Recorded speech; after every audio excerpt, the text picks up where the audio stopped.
待ってたぞ。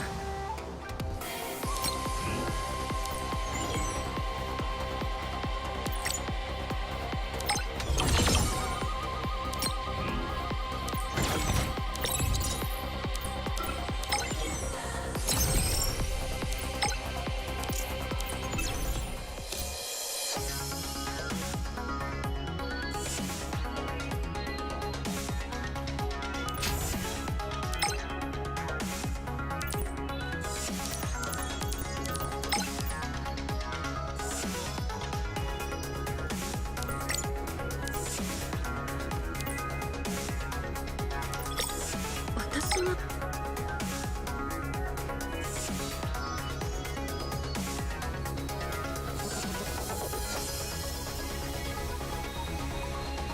総員作戦準備。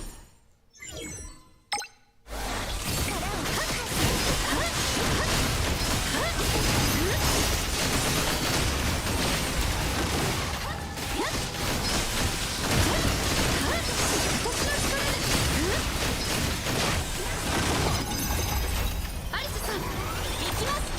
これでも食らえ。シール決めます。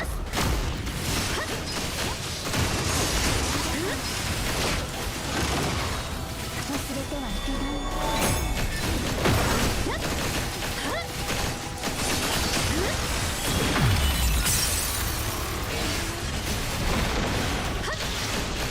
ついてこられますか。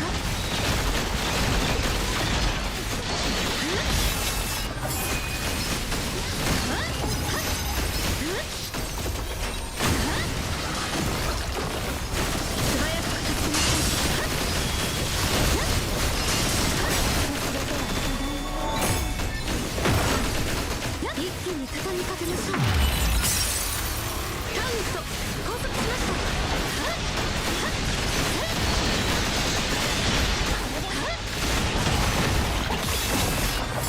エネミーダウン。どうやら私たち考え方が似ているようですね。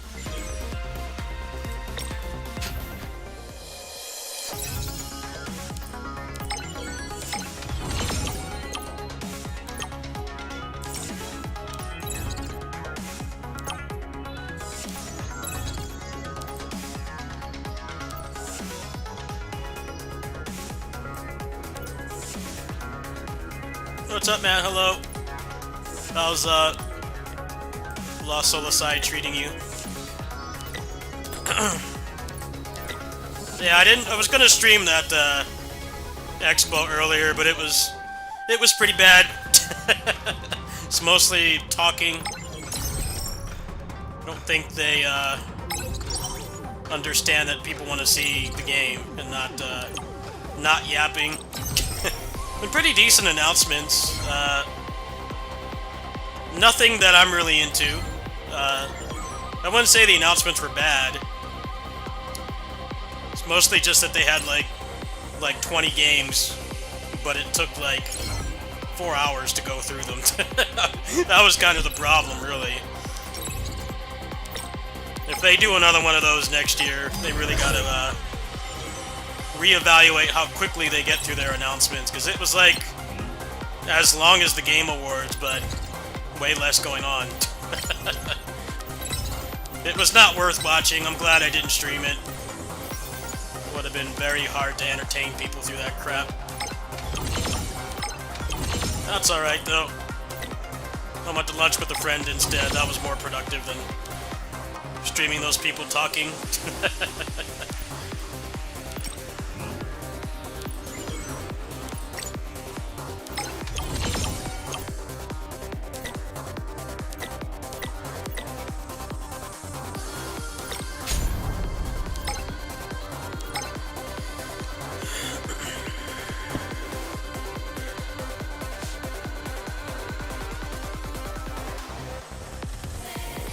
桜ビル抜刀参る明鏡止水力がみなぎる感謝はっ花のように散る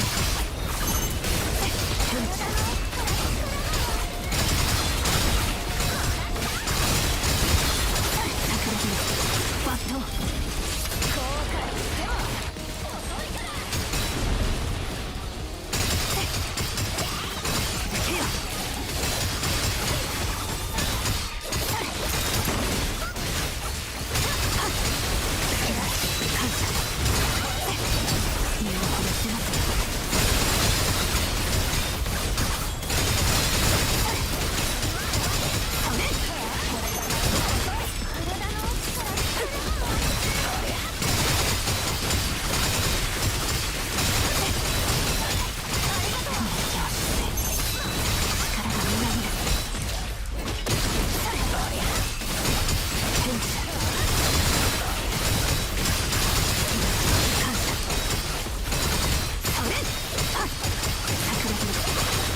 Yeah, Lost Solicide's a solid game.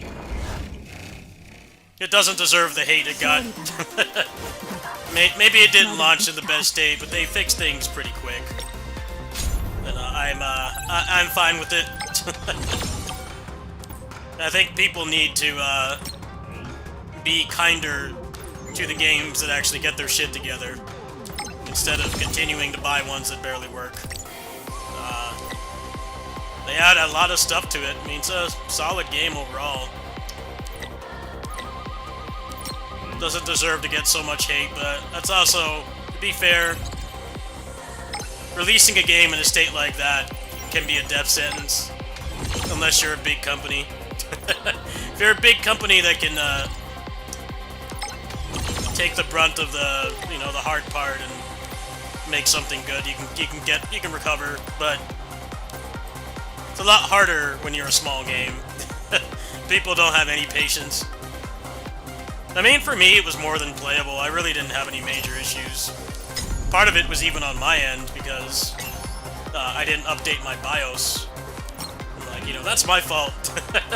That's not the game's fault. It's well worth playing, for sure. It's a solid game.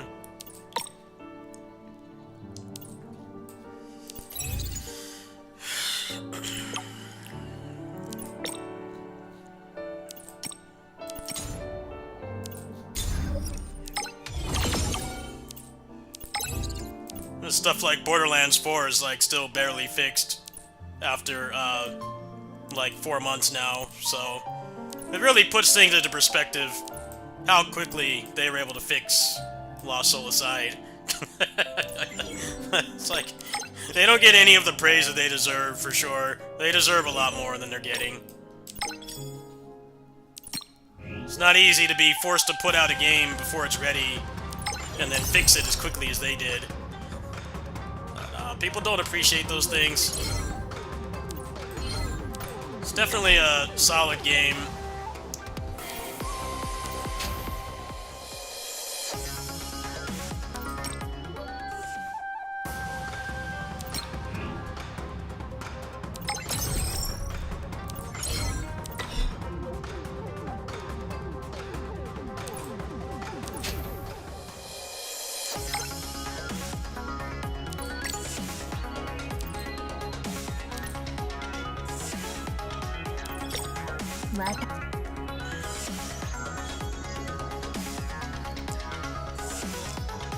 I'd say the same for Dynasty Warriors Origins. Releasing a functional port day one and getting, like, no recognition for it. Even if you don't like Musou games, you really gotta give that game props for being playable day one, having a demo that ran well. That's not something you get very often these days. Usually it's the opposite. I haven't even really seen a lot of PC channels really talking about how good that game was.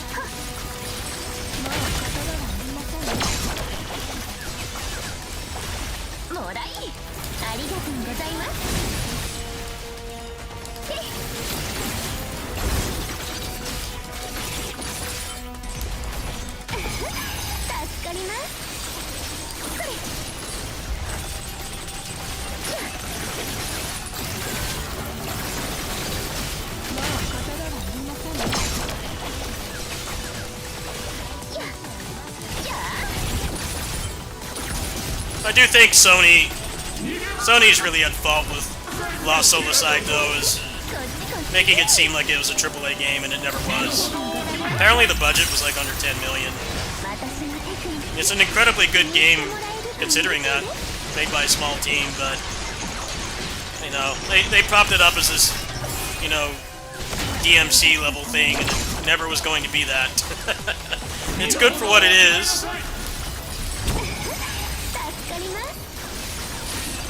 Kind of deceptive marketing.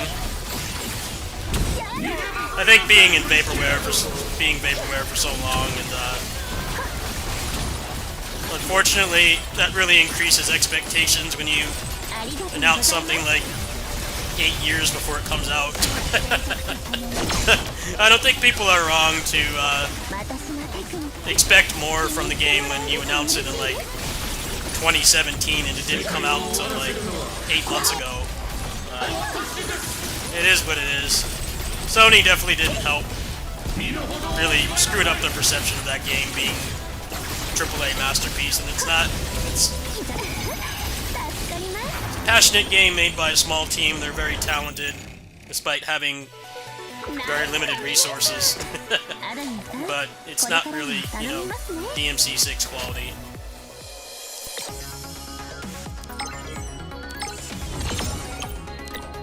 I'm glad that they still supported the game. I don't know how well it did, but I guess if they only spent like 8 million making it, then it probably doesn't matter that much.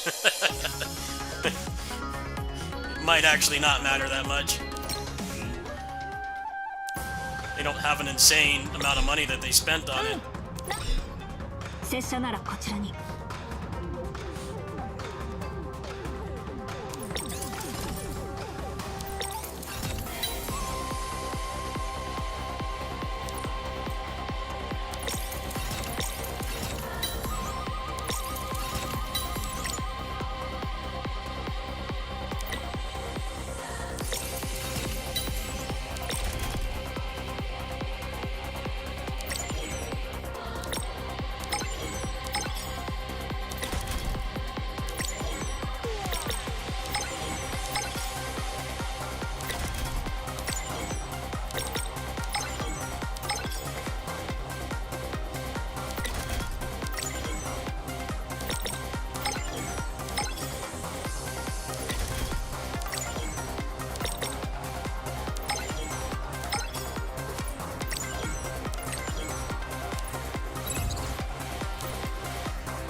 know, that New Game Plus showcase, it showed that they had Xbox Game Studios there, and it's my fault for setting expectations, but I totally expected Ninja Gaiden 4 to be there. That's so, no one to blame but myself, but the whole thing about that was supposed to be mostly games that already exist. It wasn't really about announcing, you know, new Megatons, and that's fine. I actually think it's cool to have a place where, you know, updates can get announced and stuff, because a lot of times, you know, that can kind of get just lost in the sea of everything else releasing. But they definitely yapped way too much. It felt like they had maybe an hour worth of content, and the rest of it was talking. And people were getting very unhinged in the chat. It's definitely not like the III initiative. You know, that's like barely an hour, and you know, no one talking. Just like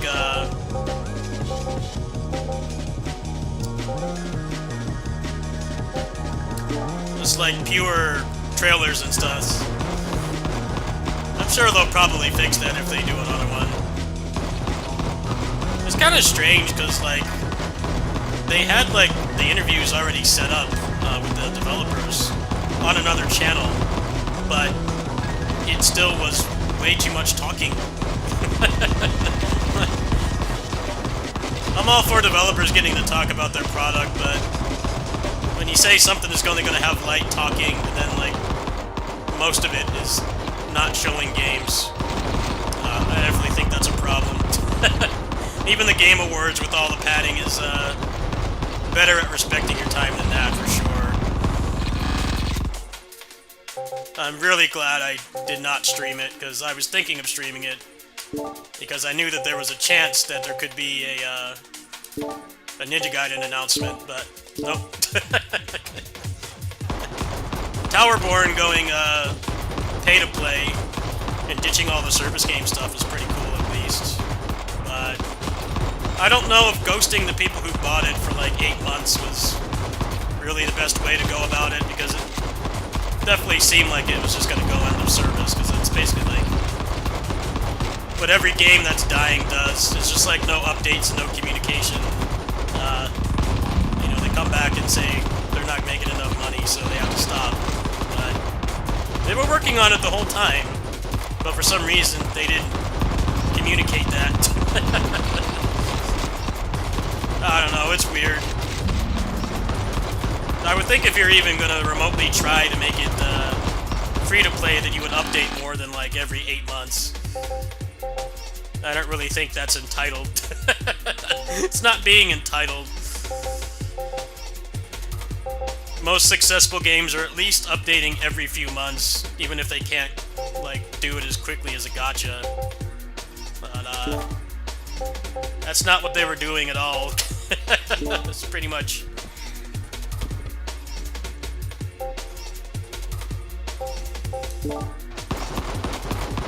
pretty much just letting it die a slow and painful death, because, you know, nobody's playing it, nobody's spending money, because people don't donate to games that don't get updates.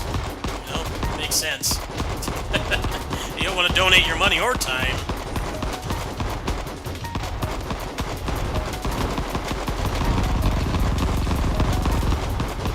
Well, supposedly it's going to have an offline mode, so that game might be pretty sick for mods. If that game gets a modding scene, it could be pretty cool. It is Unreal Engine. I'm definitely interested in that aspect, but yeah, it was pretty disappointing. I'm hoping the gear will be more interesting. I did watch a little bit of the interview. Like, basically, the gear and stuff is getting revamped, and there'll be less RNG, which is pretty good.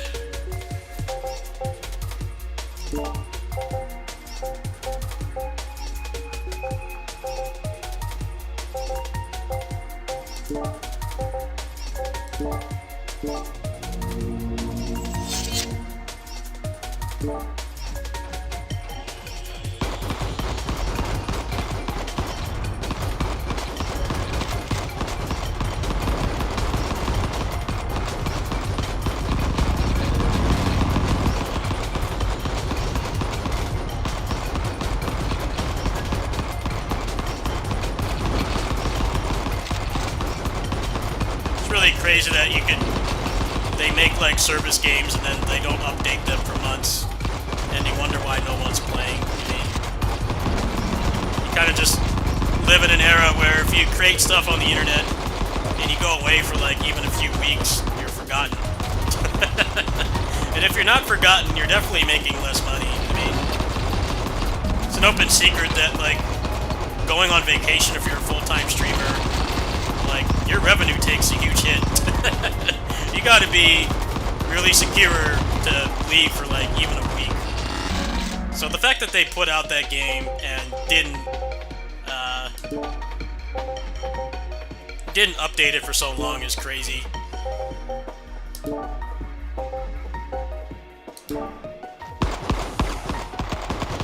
It's like, were they expecting people to stick around? Like, you don't update? They were doing events for like a while, and then like in September it just kind of stopped.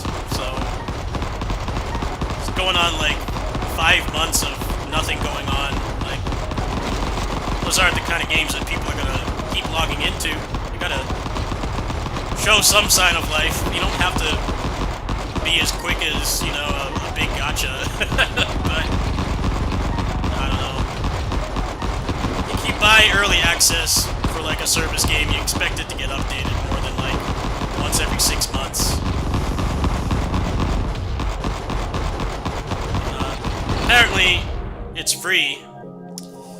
It's free if you you already bought it, so that's cool. I'll definitely check it out.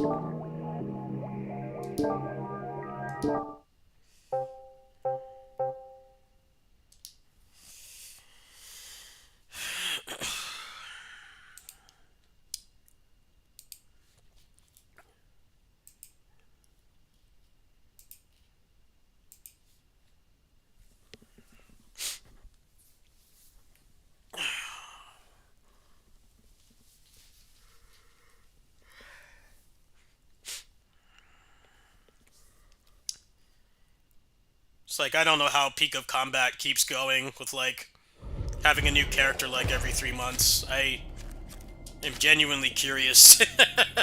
I really don't get how they stay in business. That's pretty crazy when you think about it.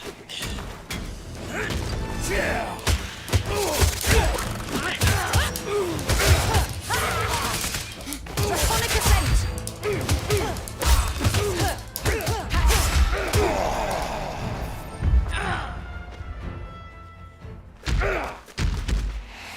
Looks like you aren't going to stop me after all.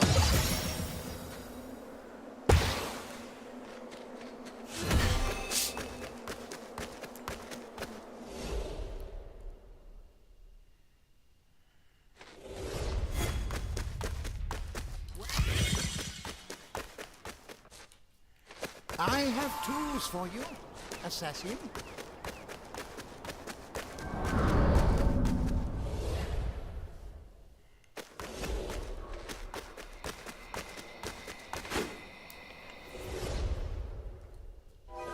You aren't that hard to find.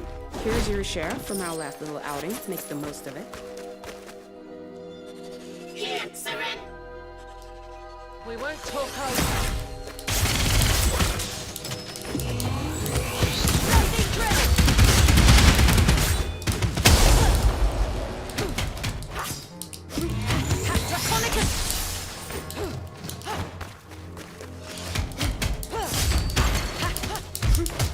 Trap someone in your own meat next time.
not gonna give me past echoes on Arcana? Are we just not doing that today, huh? I see how it is. We're just not gonna give me what I want. Even I have infinite crystals. Look at this. Three Arcana rituals, but not time. What the heck is going on, man? We're just not gonna give that to me today? Start having to get this build online soon. I'm just gonna have to pivot into a broken build because it won't give me the one I want to play. I really like playing Time. Time and Wind is my favorite build. We're just gonna do this, huh? We're just gonna deep troll. Overpressure applies chrono lock. That's like the worst ritual in the game. I don't even understand why it exists. I don't understand the point of locking them when they're already invincible. Because when you put them in overpressure, they're invincible. So, is it time that's flowing I back? don't really get or what is it purpose us? it serves. You want to make the game harder, I guess. I mean, it doesn't even really make it harder. It's more just... It takes longer to kill stuff because...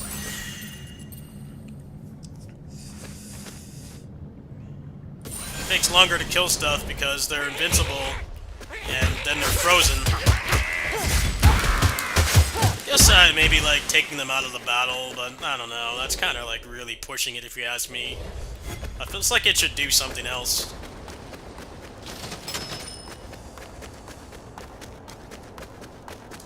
Every roguelike, even good ones like this, always has useless stuff that you never take unless you're deliberately trying to nerf yourself. That's pretty much what it is in this game. That and Necromancy. Necromancy is really weak. I feel like there's every reason to take it.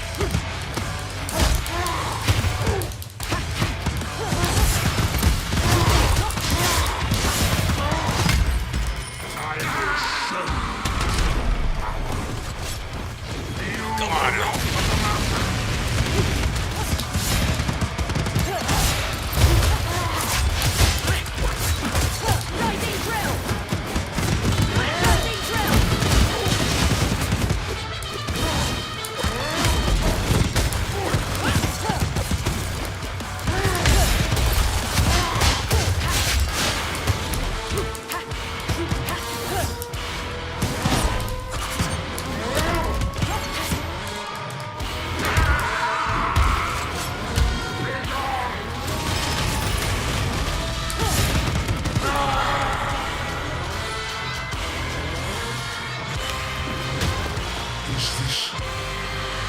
Give me Flying Shredder. Don't give me a shit second Arcana. Give me Flying Shredder, please. That's like the worst possible thing you can get. Like, I already kind of want to, like, rage quit this run. Clockwork Marionette is useless.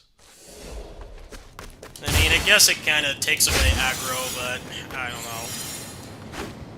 Cider really needs better Arcanas and inspirations. A lot of them are way too gimmicky. Like, okay to use, but no, the other characters have better ones Massive overall. amount of water everywhere, especially below. Alright, well this should help a little bit with the profits. Let's.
Finders keepers. Are you we're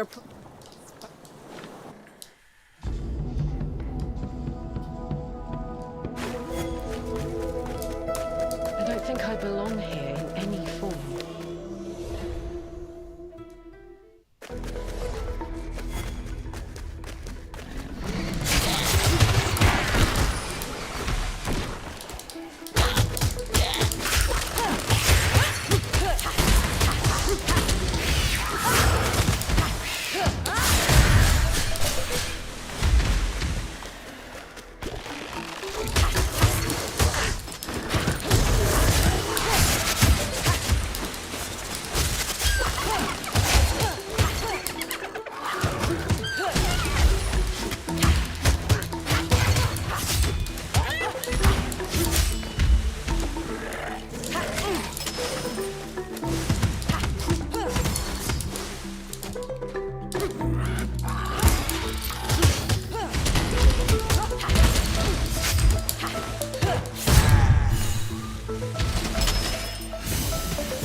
The Gale bows to none, nor do I.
Showtime!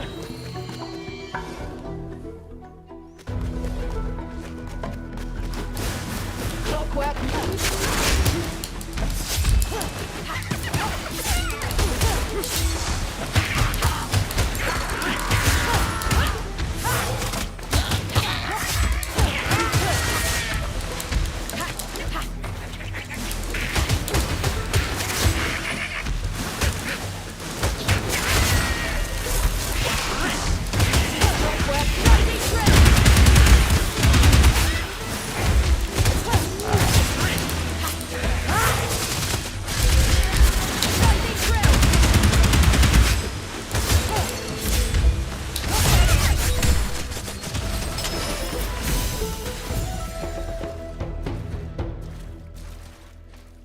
So, is it time that's flowing backward, or is it us?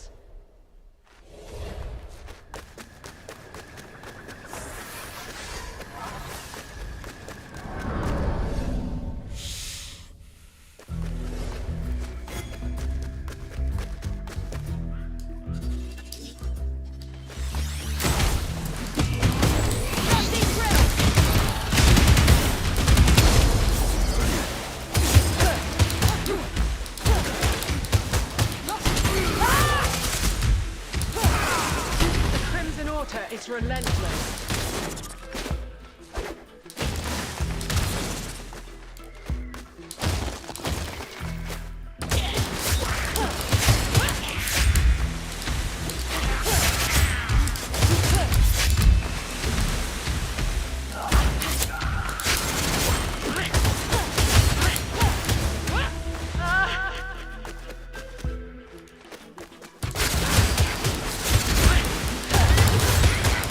Ah!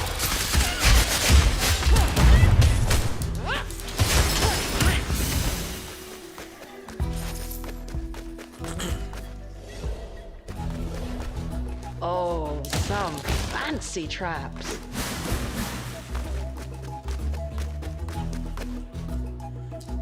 Deuce.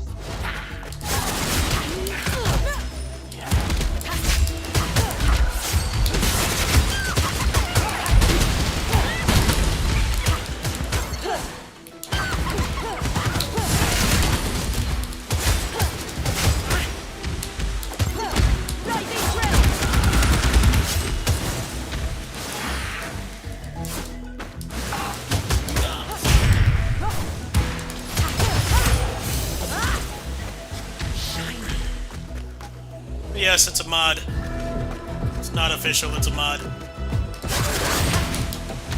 If you want to play it yourself, go check my recent videos. Put it up a couple days ago. You can play it right now. No clickbait. You can play it right now. It's like a 12 megabyte file.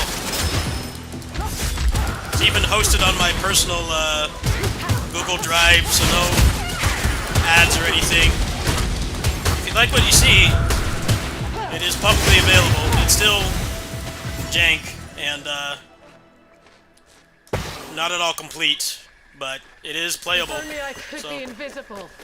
don't hesitate. If you like what I'm doing, you can try it yourself. It is no longer private. It was private for a while, mostly because of crashes.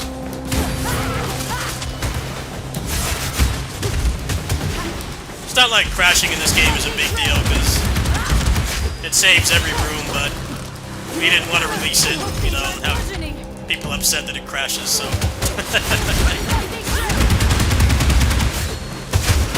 This game crashing is more of a minor inconvenience than a game-breaking type of thing, but yeah, it's stable.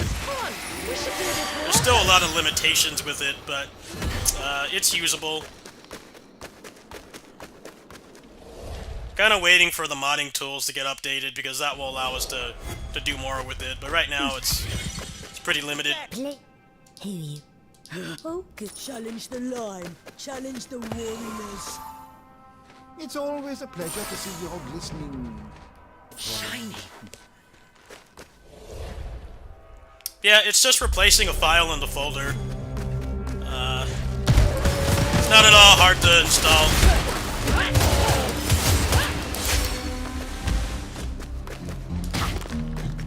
It's not like Elden Ring mods or anything like that.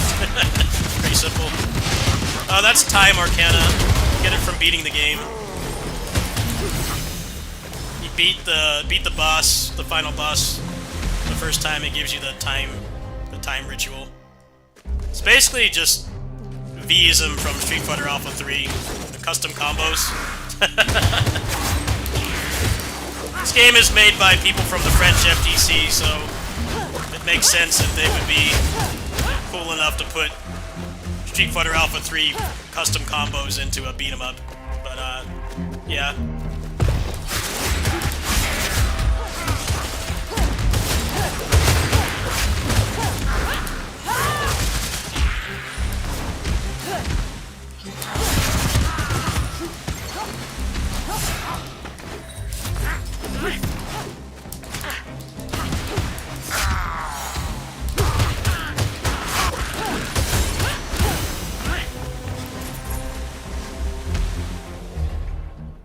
That's pretty much why this Guard Crush Games has always had Clockwork marionette. really cool fighting game stuff in their beat 'em ups, because they actually play fighting games. That was the secret to making powered beat 'em ups the whole time.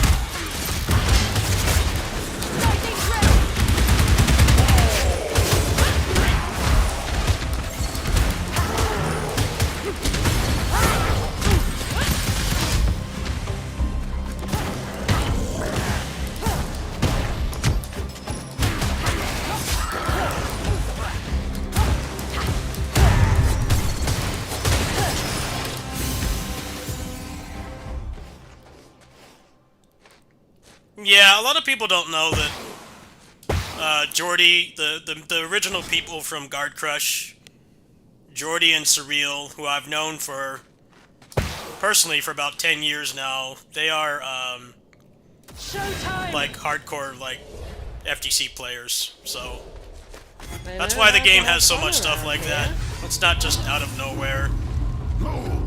They're not trying to mimic a fighting game. They actually played them pretty competitively. I'm sure they probably have a lot less time making big games like this, but yeah, it's pretty apparent that they why they have like just dodges and parries, and all the references and stuff.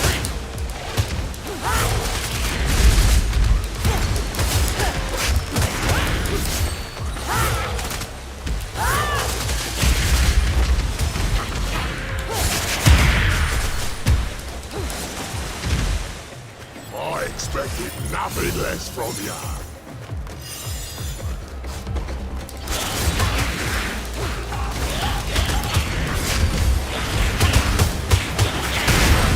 I mean, they've been making beat-em-ups for 10 years now. Streets of Rage 4 was not their first beat-em-up. I mean, if you count the original version of Streets of Fury, it's more like 15 years now. But, yeah, they've been making games like this for a long time, and Streets of Fury is a really good beat-em-up. It just has a meme art style with the digitized real people, instead of like pixel art or hand-drawn. But that game is pretty sweaty. It was very competently designed, and I had to put people in their place when they announced Streets 4. People were treating it like Metroid Prime. You know, when that game came out, or it got announced, like, people were like, what the hell is Nintendo doing? Getting these random people from Texas to make a Metroid game. And everybody obviously ate their words once the game actually came out and was good. You know, people were skeptical because it wasn't made by Sega themselves. But you know, obviously, Streets of Fury EX is not an immensely popular game. It's worth playing if you've exhausted this game in Streets. It's worth playing. I'd argue Streets of Fury EX was in a better state than Streets 4 at launch. It definitely was in a better state, for sure. What's up, Wesker?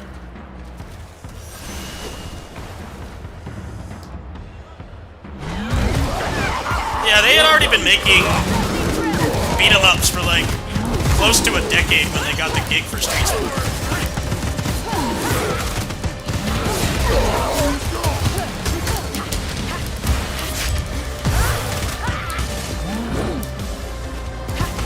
Hey, good job, man. You're playing about my rules.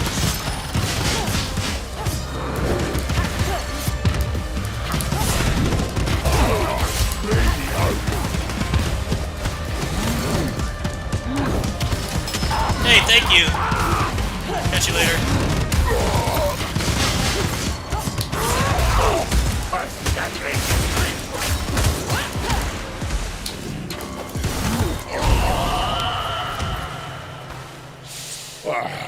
Death will choke on me. There'll be more videos soon. It's been a number of things going on mentally with me that's made it hard to make videos, but I'm getting back into it. Into private lesson room. There's going to be a lot going on these next few weeks, so I'm not really opposed to doing less on here. I get the Dynasty Warriors Origins key, like, next week. I talked to them today. And then, like, Neo 3 probably, like, a week after that, so It feels so good. I don't know how much of that I'll be able to stream. I'm going to assume the embargo for Neo 3 is going to be incredibly strict. Suppose I should take a bath. Dynasty Warriors DLC, probably less so, but yeah, until then, I'm kind of like not really wanting to start anything new because that's going to eat up all my time, and neither of those games run very well on Steam Deck, and my Steam Deck is also partially broken, so I don't know what's gonna go on with streams and shit like that. The amount of time I'm going to have is going to be quite low. Because usually when a new game comes out, if the Steam Deck can run it, I can make videos a lot quicker. But if it's something that I can only play at home, then it's just gonna take less. It's gonna take longer for me to get through the games. You know, like this, for instance, I'd say probably like 60% of my time beta testing was on the Steam Deck. So obviously this isn't like a super heavy game. So I don't know what the hell I'll be able to stream the rest of this month.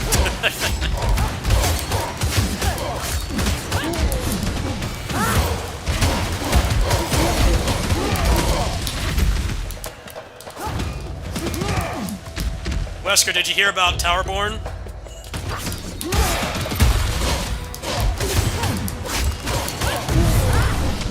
Towerborn's no longer free to play. They're giving up on the service game stuff. Which... Well, I was hungry.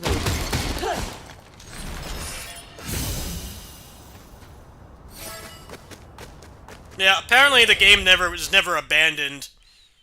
They were turning it into an offline game the whole time.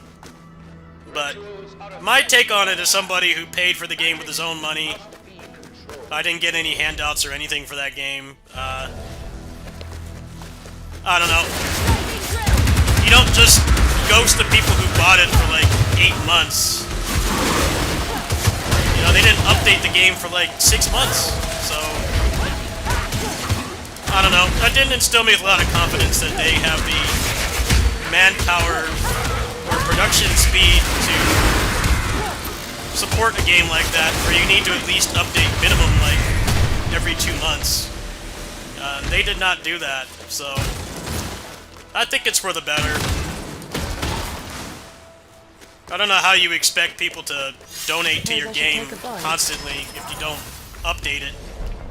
You go that long without updating it and people just aren't going to play it at all. I mean, that's the rule of thumb with, like, anything that's a live service. If they can't even post, like, you know, routine maintenance or, like, add more cosmetics or something, like, yeah, it's better to, not play games like that because you're just wasting your time. So I don't know what the hell they were thinking. It was never going to be successful as a service game if they update that slowly. And their communication was terrible.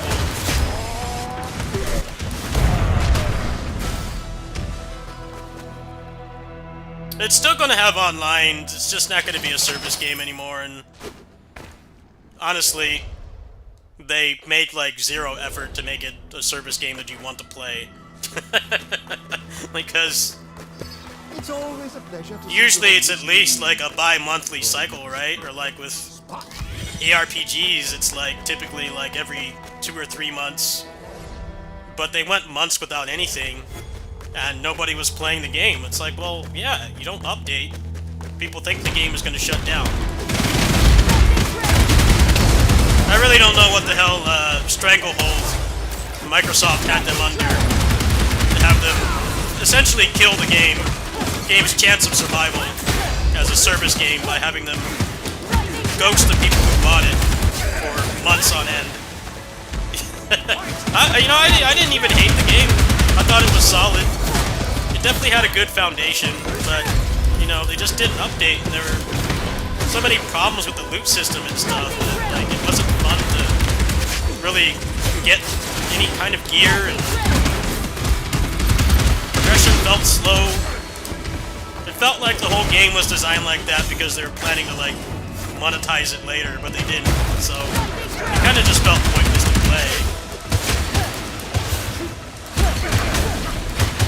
They gotta stop making people that make, like, single-player, narrative-focused games to make grindy service games. I don't know what the hell the suits are thinking by doing that, because this is the exact same thing that happened to Avengers.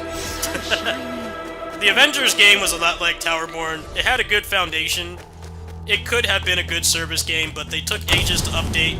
The game was buggy, no content, the gear was uninteresting. There just wasn't a lot of reason to keep playing it. But like, it wasn't... What made it more frustrating is, you know, Avengers wasn't a complete Kusage. Like, it had good things about it, but the service game parts of it were very tacked on. You could tell that they just had no experience. I don't know whoever thought that it was a good idea. Like, let's get these people who make like extremely cinematic, narrative-focused single-player Tomb Raider games to make a service game. It really goes to show people that have a lot of money in our society, that doesn't mean that they're smart. I think a kid could tell you that that was not a good idea. And that's exactly what that game suffered from. Boring-ass loot, extremely buggy, months with no content. Towerborn was definitely a lot better put together than that, but it really felt like the combat team was carrying that game hard.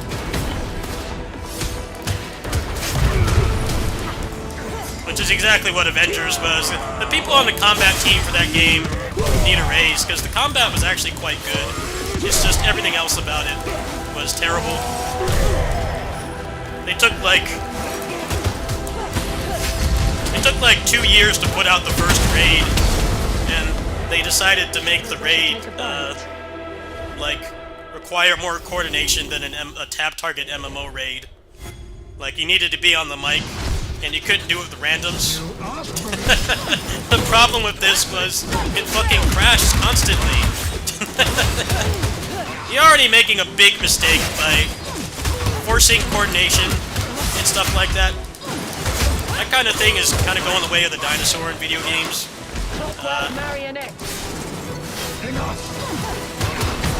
You know, pretty much all the popular gacha games are, you know, single player predominantly.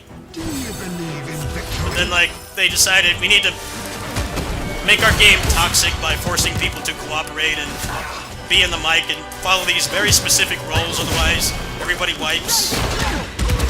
And, like, games have been stepping away from that for a long time because they finally started to realize that it's toxic and not fun.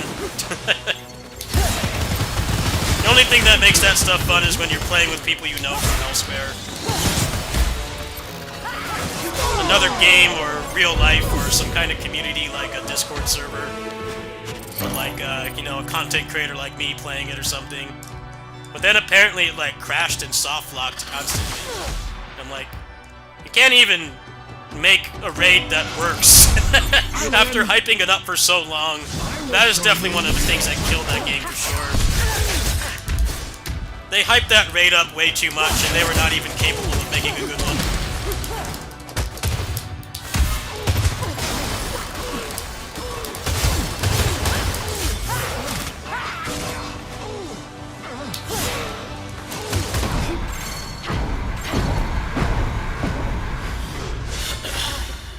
I saw people falling through the ground and crashing on that raid. The raid was like an hour long, by the way.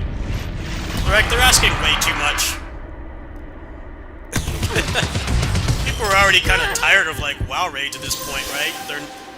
They're shit, unless you have, you know, people you know from elsewhere that aren't going to chew you out if you make a mistake.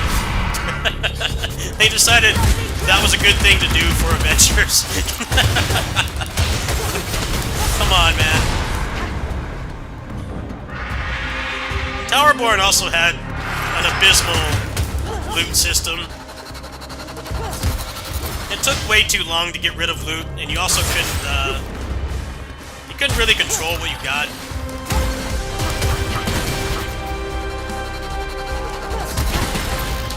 You had a pitiful amount of space in that game. They only gave you like 60 spaces, and there was no storage or anything, so the whole time I played that game, I felt like this is the kind of shit that DFO does, right? DFO pioneered free to start. You know, the game is free to play, but the storage is how they get you to get invested by spending money. and donating to it. But Towerborn didn't have that. It didn't have that. It was so painful to get rid of stuff for like no reason. It's like, you know, I've been playing free-to-play games longer than most people. So like, I don't mind dropping a few bucks for storage. I don't mind it at all. I understand that it's a big way that stuff like DFO makes money out of people that like don't have addictive personalities or just don't have a lot of money to spend to begin with. But like Towerborn was like, let's make it that frustrating to make it force you to donate, but then not have a way to donate. There was no way to donate. Like, why is this so frustrating? Like, you're not trying to get money out of me, so what's the point? Path of Exile does this too. It's been said, like, you want to play Path of Exile even remotely seriously, you gotta drop like 50, 60 bucks on storage. So I don't understand why it was designed that way.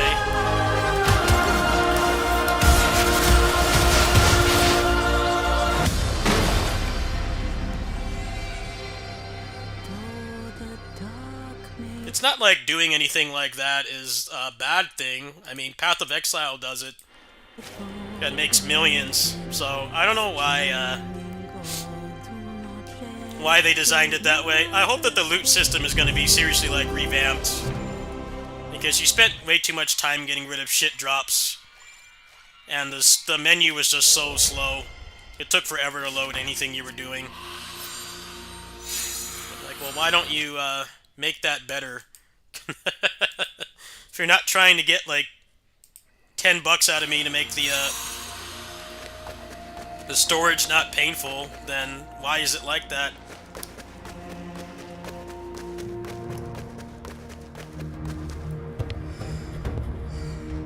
Keep up.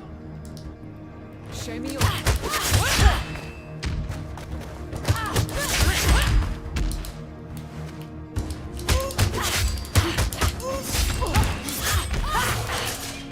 Draconic Ascent!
nice.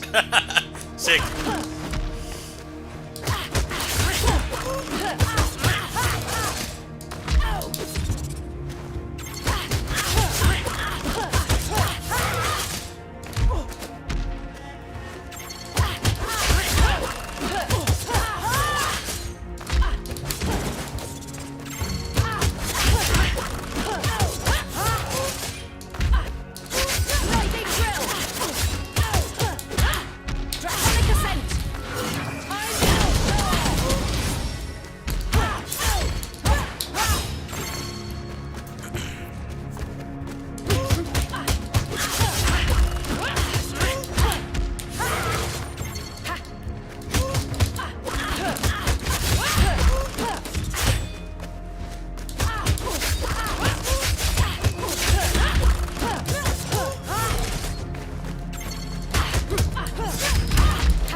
No special loot that alters your playstyle.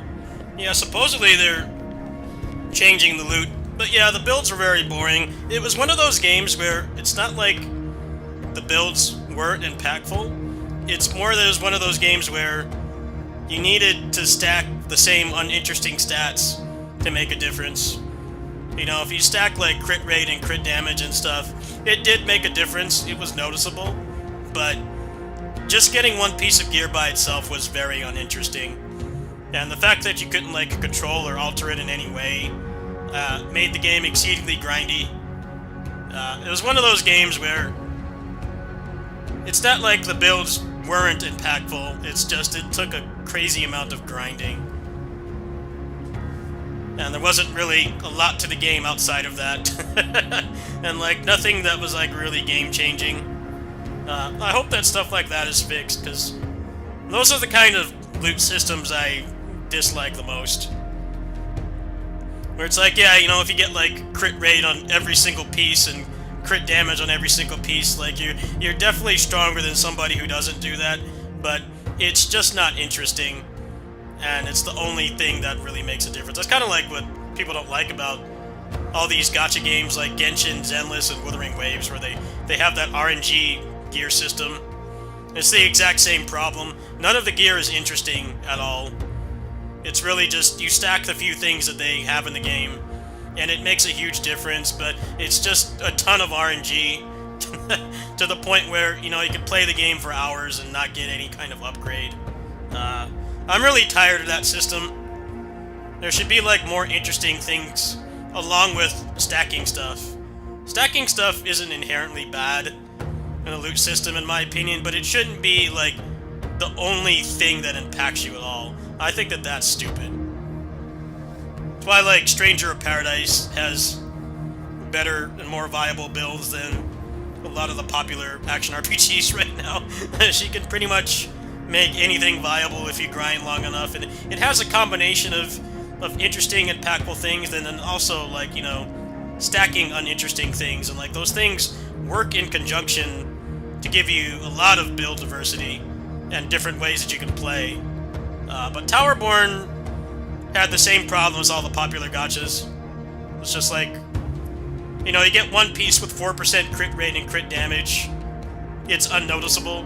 But if you get it on every single piece, and they're all like the main stat, like it's a huge difference, right? Your kill time, your time to kill on like endgame content is going to decrease a ton. But it's completely random to do that. And there's nothing else interesting with the gear at all. It literally is just, you need to stack this boring thing 6 times, and then it makes a difference. So, I hope that that will be changed. I know they said there's going to be a way to, like, alter gear and combine aspects and stuff, so I think that will help. But they definitely need to take the gear in a direction where it's not just, you know, Genshin artifacts. That's the kind of shit I can't stand. But easier said than done. It feels like a lot of people are weirdly happy with systems like that, and I really don't like them because they just don't feel interesting. You know, it's like if I pick like an axe or something, you know, maybe give me like, you know, some kind of charge attack that lets me summon slashes or attack faster for a while at the cost of health, and then like you could stack like attack speed and crit damage on that. Like that's just something off the top of my head that would be like really interesting. But it's hard to find games like that these days. A lot of the loot in these games is really bare bones, and they just put it in because the execs think that loot is going to make them successful. But a lot of the games that have shit loot that aren't the gotchas I mentioned, that's like the first thing that people complain about. Remember Gotham Knights? Gotham Knights was like that. It's like, you know, if you shoot them in the balls, and Suicide Squad as well, it's like, you shoot them in their left testicle, they take like 3% more damage. It's like, cool, that doesn't really give me anything to build around. It's unnoticeable. You could take that out and the game would play no differently. Hopefully we'll find a better balance with this next batch of action RPGs coming out. They'll stop doing stuff like that. It's very uninteresting.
No, Axon Stranger Paradise is pretty busted, at least on the first playthrough. That's what they use for the speedrun. Yeah, that game's loot and build system is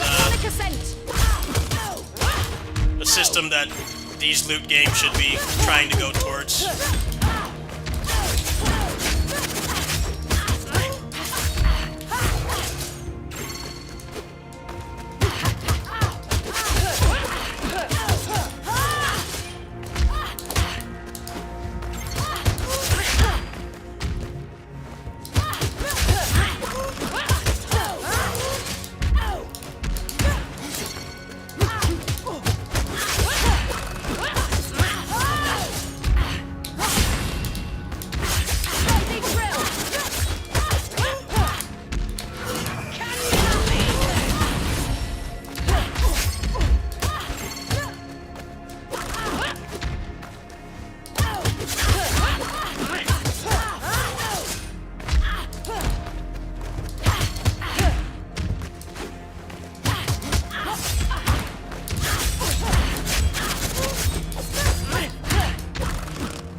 Yeah, Stranger of Paradise is actually a secret top-tier action RPG. It's just people just only think about it because of the memes and the terrible optimization, but if you can get past that, it's significantly better than most loot games on the market right now, because you can make basically anything viable, and most of the games these days are not like that, which is why, you know, Max Roll has builds for all those games like Frame 1 at the start of a season, because deviating from that often just leads to misery. I don't know, man. I feel like not every game needs loot, just like not every game needs to be a Souls-like. Not everything needs to be a combo game, but it feels like they're just like running out of ideas. And they put stuff in the games that like are just worse than the inspiration. Towerborn is a good example. I can totally tell that like they probably made the loot like that because they see that it works in like Genshin and Wuthering Waves and Zenless, but it's like people don't like it in those games either. They don't. It's agonizing how much better your account gets if you get perfect rolls, but you can't like really control it much. And because they're service games, you know, you're limited by like how much you can play. So, you know, going on and burning your stamina for like a week and getting no upgrade because the only thing that matters is stacking the same 6 boring stats to the point where it actually makes a difference is just not a satisfying gameplay loop for me. It's hard to find games like Stranger of Paradise where like both of those things matter.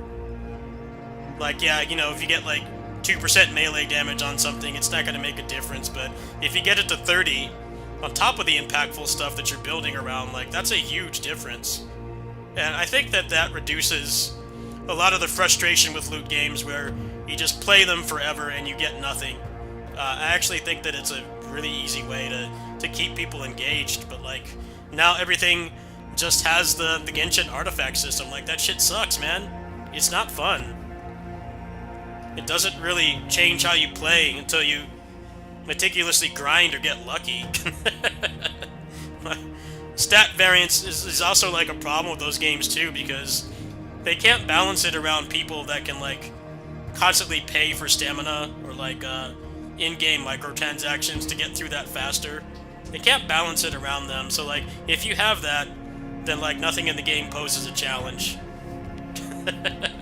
It's like, I don't expect them to balance it around dupes, because that's like #1 way for your game to die quick, but it's just interesting that it's designed that way, because they can't make a boss and like intend for you to have like a complete min-maxed character. Your whole team is min-maxed. They can't. But then if you have that, you kill stuff way quicker and the pacing is better. It's just messed up, honestly. I'm hoping that we will transition to having actual good loot in games again, because it's been pretty dire since Stranger of Paradise. Like, Suicide Squad came out like right after that game, when the loot is like so much worse, despite being a game made with like exponentially more resources. Just nobody on that team understands like what actually makes grinding for gear fun. And like, if you're not going to have that, then the game should not have loot at all, in my opinion.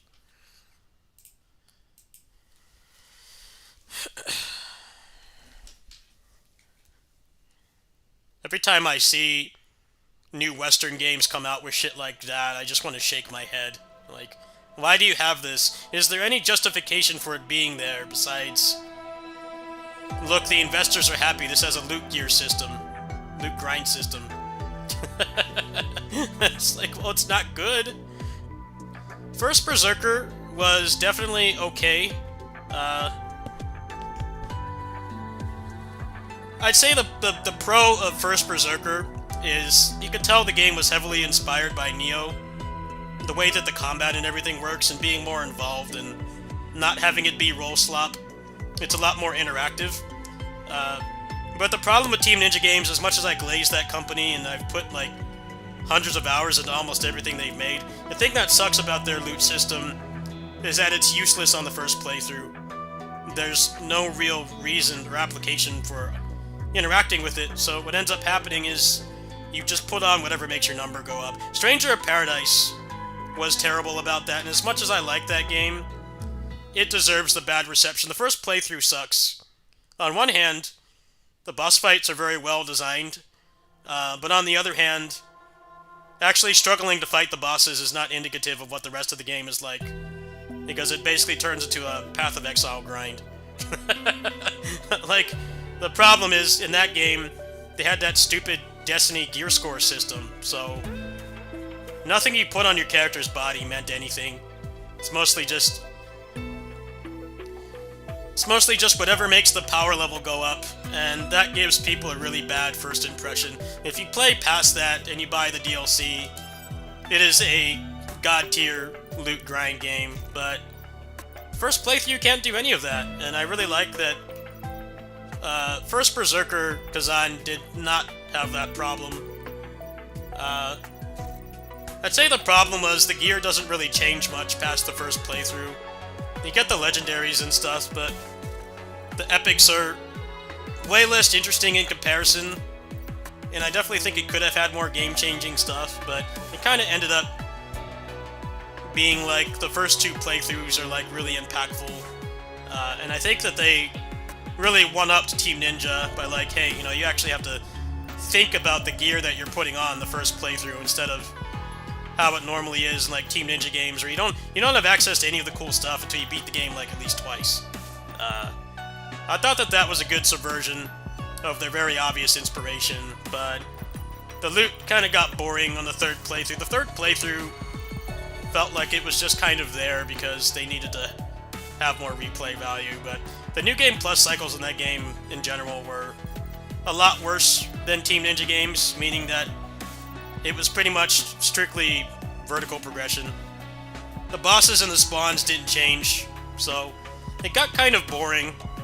And it's interesting that they didn't put much effort into the loot, because it's immediately apparent, even on the first playthrough, that, immediately apparent after the first playthrough that nothing really changes. It's the same game again. Like, they really relied on the gear to carry that game hard. But the first playthrough, it just kind of falls apart because none of the spawns or anything change. It's identical. Like, well, it shouldn't be. It should be, more impactful than that.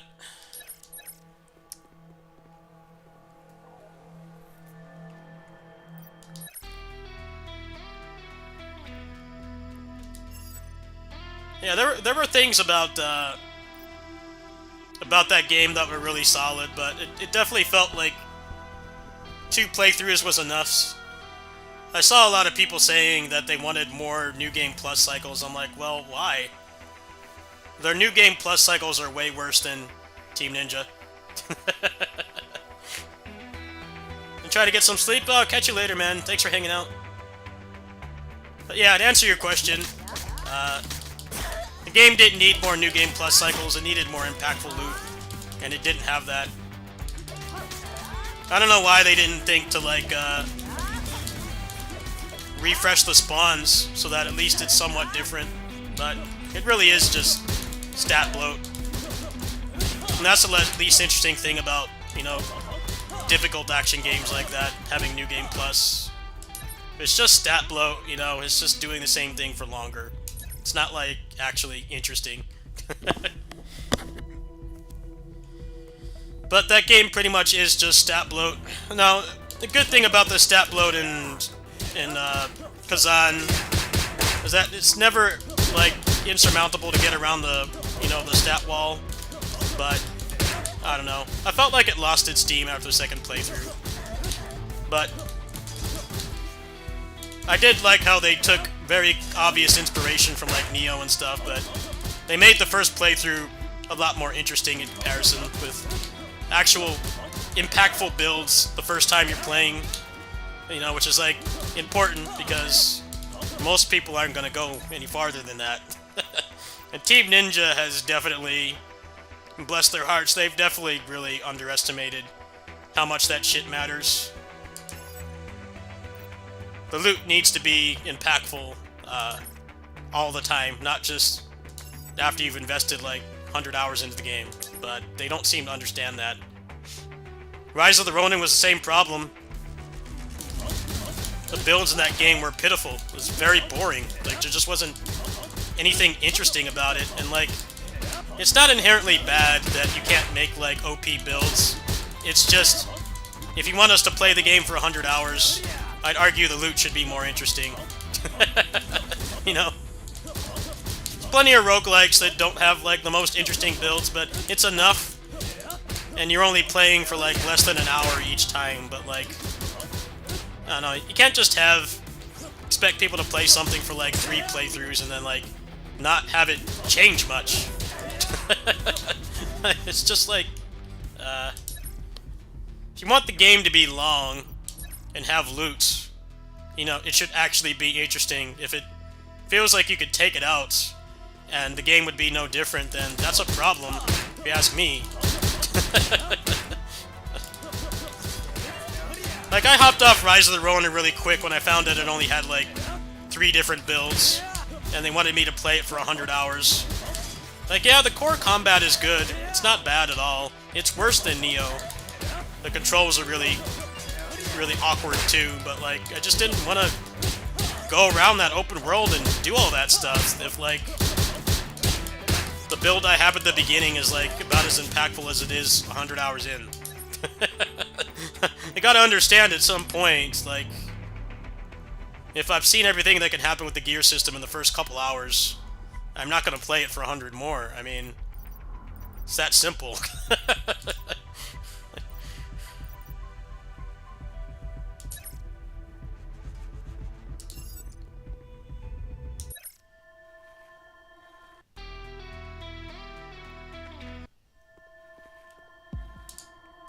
The first Berserker is pretty good. And a lot of those game's shortcomings, like, aren't even the fault of the developers, because they're on strike right now. So in case you're wondering why they were, like, updating pretty regularly and then randomly stopped, that's why. They've been on strike for months now. The usual capitalism stuff. Not getting paid enough for making the company so much money. So, I don't know what the future for that game holds. It definitely needs, like, more weapons. And if they're gonna add, like, a different mode, New Game Plus, like, they need to definitely increase,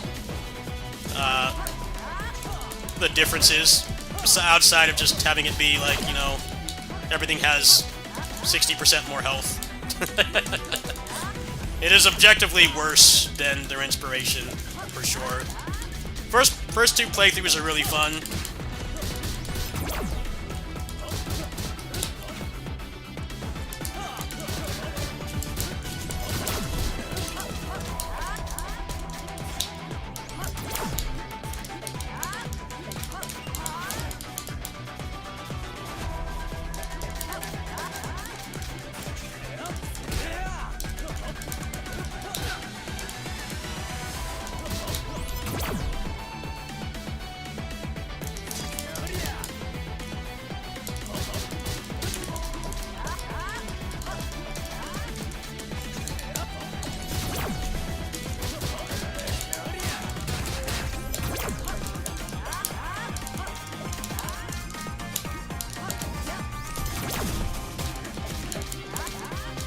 Good fight.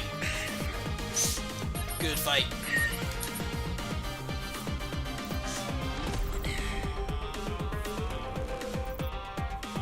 Stranger of Paradise definitely has a ton of loot. You just have to understand how to get rid of it quick. Don't hesitate to follow a build guide, but it definitely is a game where you can make your own build and still have success. It's just, some definitely are still better than others, and then also might take longer to be viable, but it is, the loot in the game is very well designed.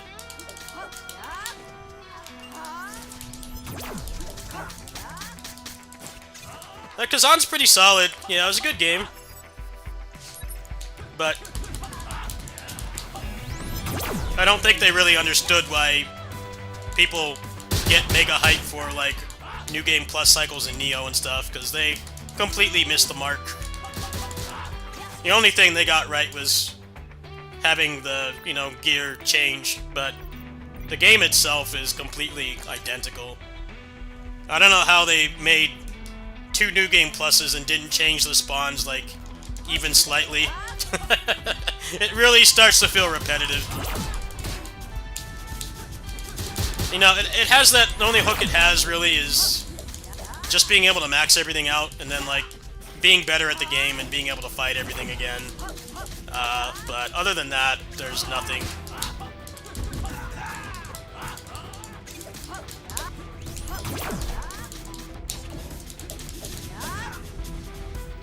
Like in Neo games, it's like, when you start a New Game Plus cycle, you essentially, all your shit gets power crept within, like, an hour of playing. So, like, that's interesting as well. What makes it work that they have, like, 4 New Game Plus cycles is essentially, every time you go up in difficulty, the loot changes, you get more options, but then also, like, the enemies get harder, the spawns change, and their movesets change. So, even though you're going through the same levels, fighting the same bosses, they fight completely differently.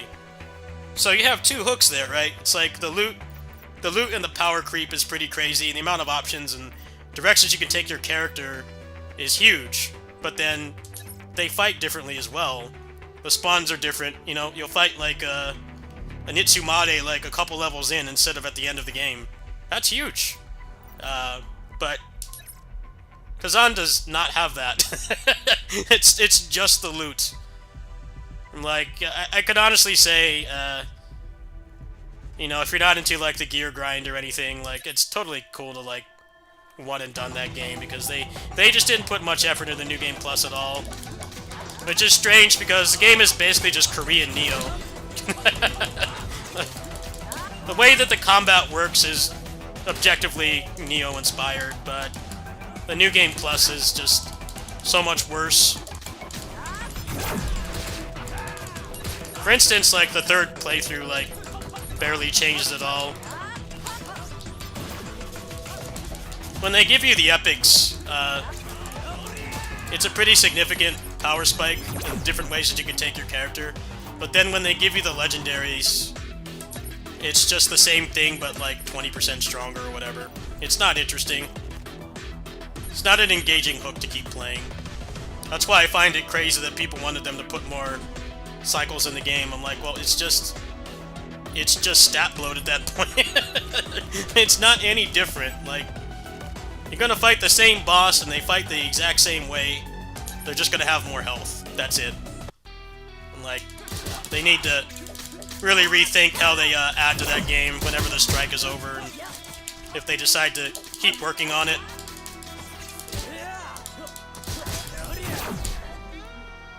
On one hand, I mean, being done with a long game like that that's difficult by nature isn't a bad thing, but I don't know. It really felt like it could have not had New Game Plus at all and still been the same, which is not good.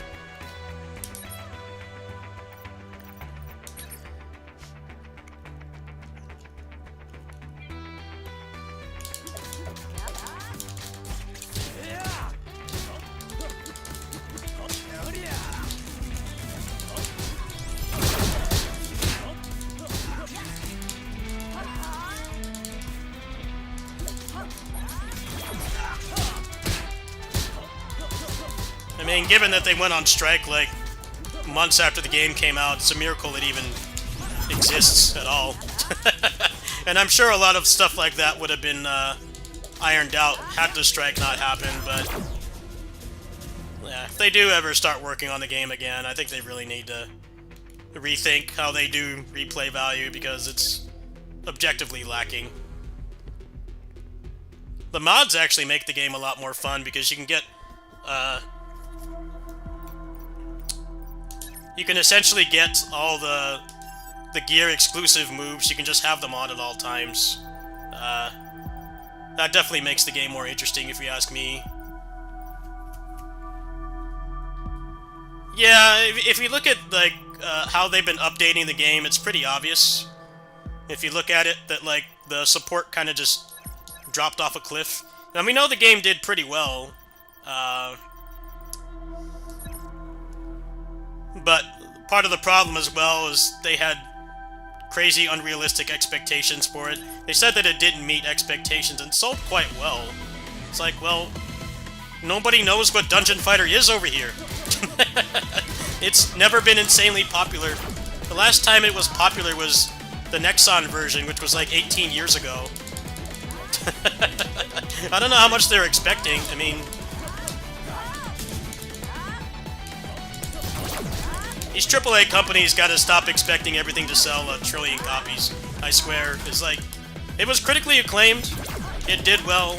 Like, it wasn't, you know, Expedition 33 levels, but it did quite well.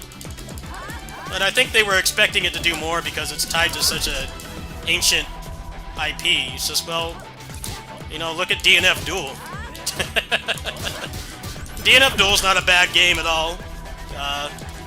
That did a lot worse comparatively.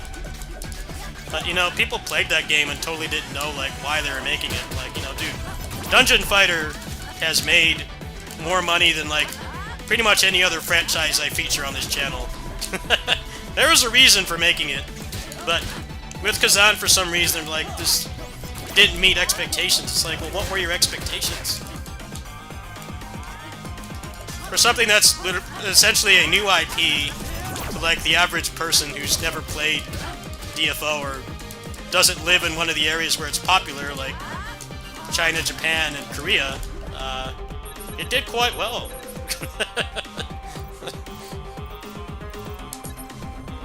They set such crazy expectations for these games. Like, I can get, you know, if Grand Theft Auto 6 somehow comes out and has, like, 2,000 concurrent players, like, that's a problem, but you're making something that doesn't have that much brand power. I really don't see the problem with, you know, it sells okay. It's like, well, you can expand it from there. It definitely wasn't a bomb. Nowhere close. They said it didn't meet expectations. Like, what the fuck were you expecting? It has to be treated like a new IP, unless you're only talking about Korean stuff. I don't know how well it did over there. I mean, admittedly, if it did poorly over there, that would be concerning, because that's like one of their biggest gaming exports they've ever had, but I don't know. The whole situation's a mess.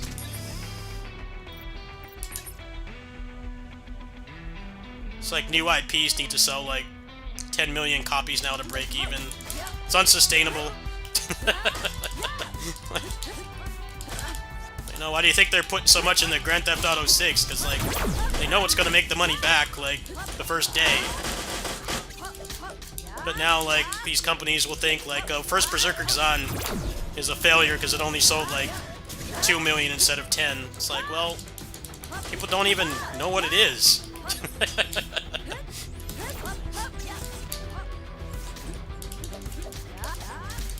The game has a lot more value if you care about DNF lore, but it's good that it stands on its own. They're just batshit insane for expecting that game to break records. I think anybody could have told them that that wasn't going to happen.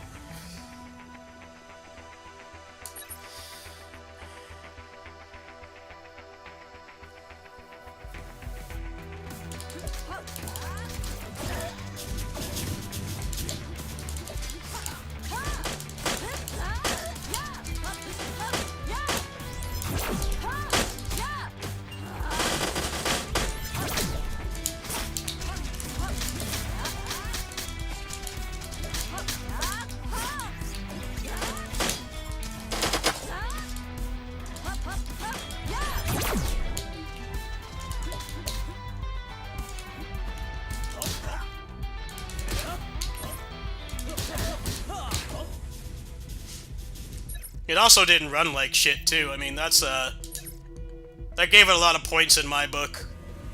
They actually made something well optimized instead of making something that runs like garbage and promising to fix it later. It did have some performance issues, but only in like really certain spots.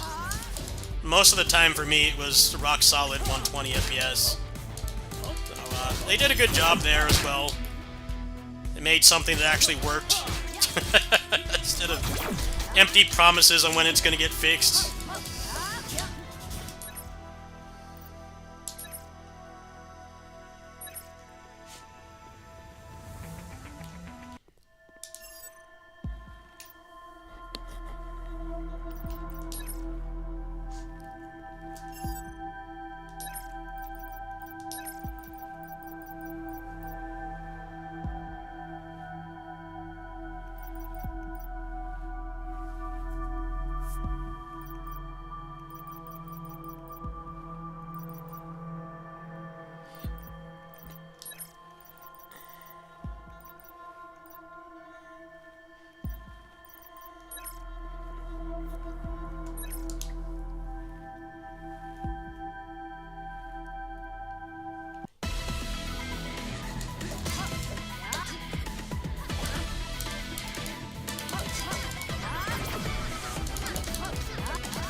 Just got it this past week. Yeah. There's probably not going to be anything major for it for a while, if at all. I'm going to assume it will get, like, paid DLC at some point, because it definitely needs it. Having only 3 weapon types is one of the other things about it that's objectively worse than the inspiration, being Neo. Games I'm looking forward to this year, I mean, Neo 3, of course. I'm waiting on the Origins DLC for Dynasty Warriors. Rushing Beat X actually comes out on my birthday, so provided I don't go see my friends, we'll be playing that for my birthday. I actually did grow up with those games as a kid, so it feels tailor-made for me. I like the demo for what it was worth. It definitely needed work, but it seems like they've been kind of heads down trying to fix it. Dynasty Warriors 3 Remaster, I'm really on the fence about, because, like, you know, on one hand, I'm a Musou boomer. I've been around since Dynasty Warriors 2, but my heart sank when I saw they're remaking that thing in Unreal Engine 5. It's probably going to run like garbage. You know, we have games with, like, 2 characters on the screen that barely work in that engine, so I don't know what possessed them to think that that was a good idea when they just put out Origins last year on their own engine, and it literally runs better than big AAA games with like 1% of the shit going on. So I don't know what possessed them to do that. There has to be some kind of reason why, but my hype deflated instantly when I saw that. Like, why are you making a Musou game in Unreal Engine 5? Like, how can that possibly go over well? I'd love to be proven wrong. I'd love for it to run well, but I don't know. I just don't think that engine can do it, man. It's struggling to handle, like, survival horror games and shit, like Metal Gear. It can't even handle Metal Gear. Metal Gear has its fair share of set pieces. I'm not saying that Metal Gear is boring, but it's objectively, like, way less than any Musou game, so I don't know what the hell they're thinking with that. I'm really on the fence about that, if it will actually be good. The Disgaea Musou at the end of the month, I was kind of on the fence on, not because of financial reasons or donations or anything, but because it seems like it's going to have a lot of reading, but apparently it's going to be on the Hong Kong eShop in English, so I'll be giving that an honest chance. I was on the fence about adding that to the lineup, but, you know, if it's going to be in English, there's no reason not to. Other than that, there's not really a whole lot. First quarter's got a lot of stuff I want to play, but, like, after that, it's kind of nothing really.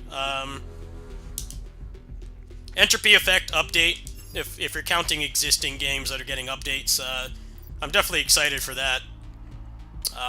Next couple PGR updates. But like for like one-time purchase games, I mean, it's pretty much the start of this year is incredibly front-loaded for the kind of stuff I like. Yeah, Dynasty Warriors Origins DLC and Neo 3 are like not even a month apart.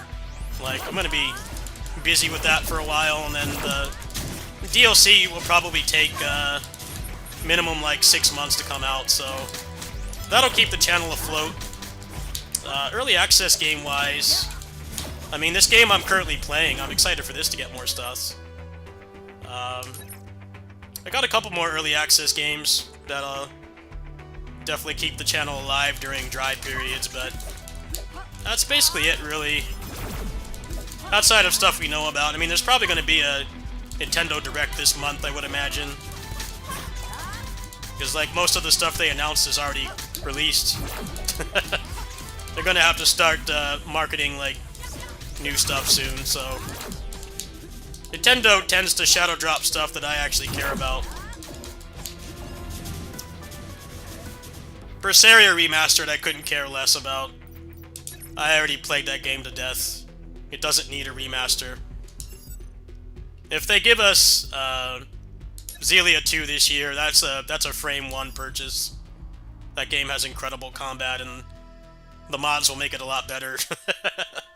Well, yeah, Tales-wise, I have no interest in the remaster. Maybe if they got like some insane mods or something, but Xillia modding scene died in like the first week, so I don't know. That doesn't really give me a reason to go out and buy it. It's just the same game again. It's the one that needs a remaster the least.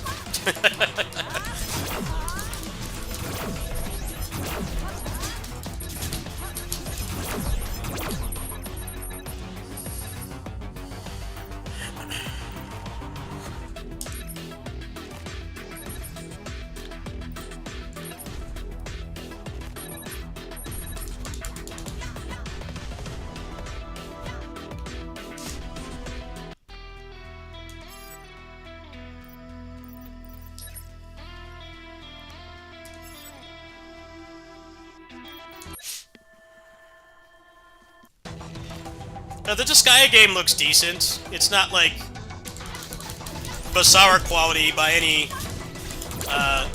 suspension of disbelief, but I don't know. It's just cool to see somebody else making Musou games. Because ever since Capcom stopped making them, there's been like nobody else doing it. So I'm all for supporting something like that. I hope it'll be a good game.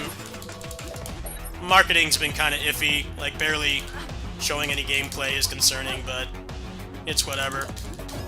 Provided I have the money, I don't know what the price is going to be. I might do like a donation drive for it or something. I was kind of like not wanting to ask for donations for that game because the language barrier is way worse than any of the other Musou games I've played on here that are in full Japanese. There's like an order of magnitude more reading. So, but apparently it's going to get an English release in Southeast Asia and Hong Kong, so I'll grab it from there. I'm still kind of on the fence because they haven't shown much, but I don't know. I just want to support more Musou games being made instead of them all being from one company. Granted, they've been putting out pretty good games lately, but I want the franchise to actually have, or the genre to actually have competition again.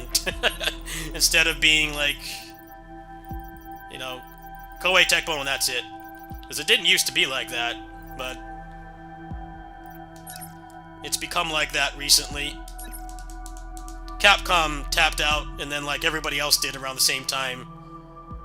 That's why Musou as a genre was dead for like 3 years until Origins came out. There's literally nothing. Wasn't like Souls-likes were like, yeah, you know, most of them aren't as good as FromSoft, but at least there are options. That's not the case anymore, though.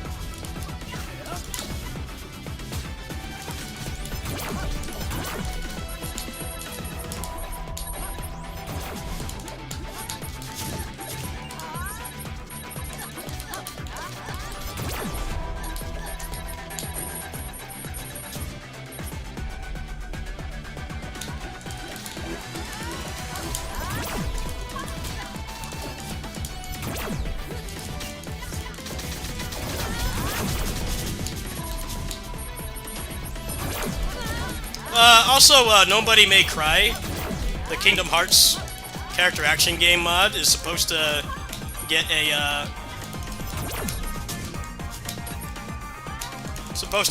beta on PC soon. So I'm excited for that. But yeah, I don't really know of anything past March that I am interested in. But like I said, the next Nintendo Direct will likely change that.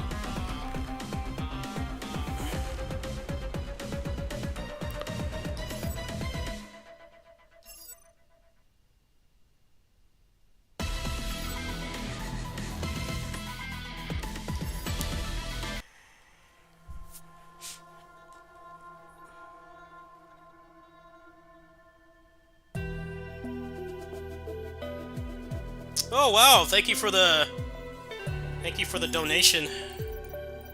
Much needed right now. I don't know if you guys know this, but like I'm in debt right now. I'm still paying off this computer, and I'm also paying off a Switch 2. Because when I made that post about me getting a Switch 2, I think people may have misunderstood. I'm paying for that in installments. And I live on, like, a very low...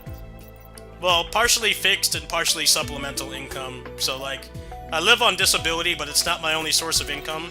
I have the channel, and then I have, like, my side jobs that I do, like, with the cats and stuff. But I don't make much, so, I really appreciate that, because I burnt through my money quick this month, because I had regular adult bills, and then I had to pay for the graphics card, and,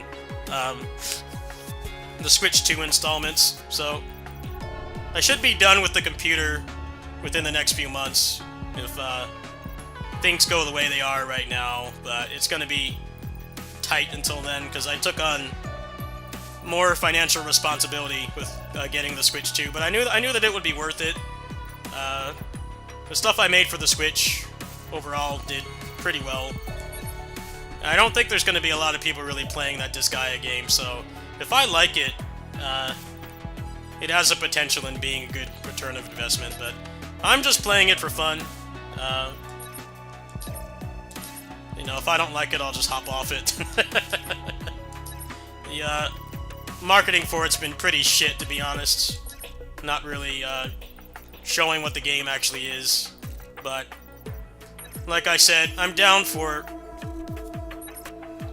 you know, more competition with Muso games, because it's pretty much down to one company that makes them now. Everybody else tapped out. There's no one else left. They're all gone. Senran Kagura is dead.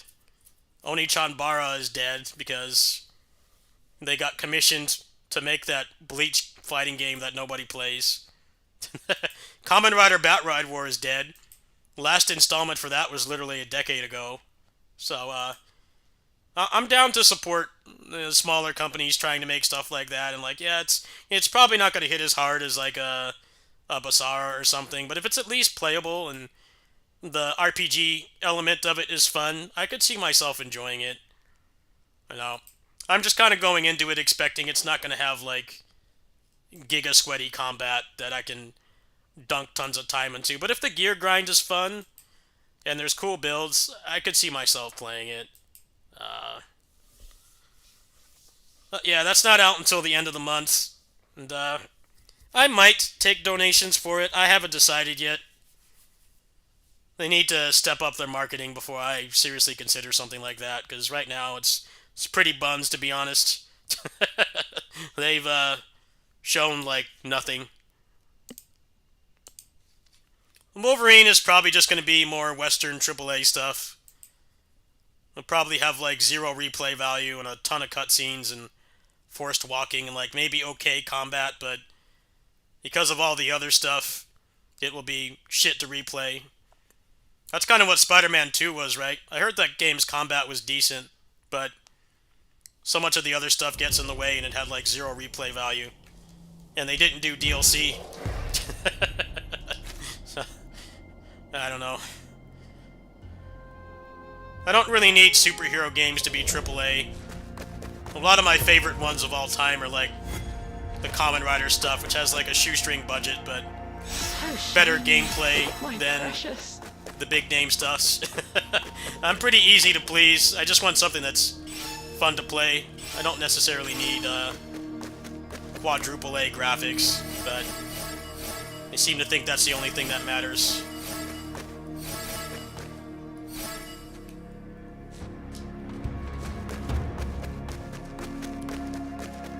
It's also why they have to sell like Think of the sliding drill. 1 trillion copies to even break even now.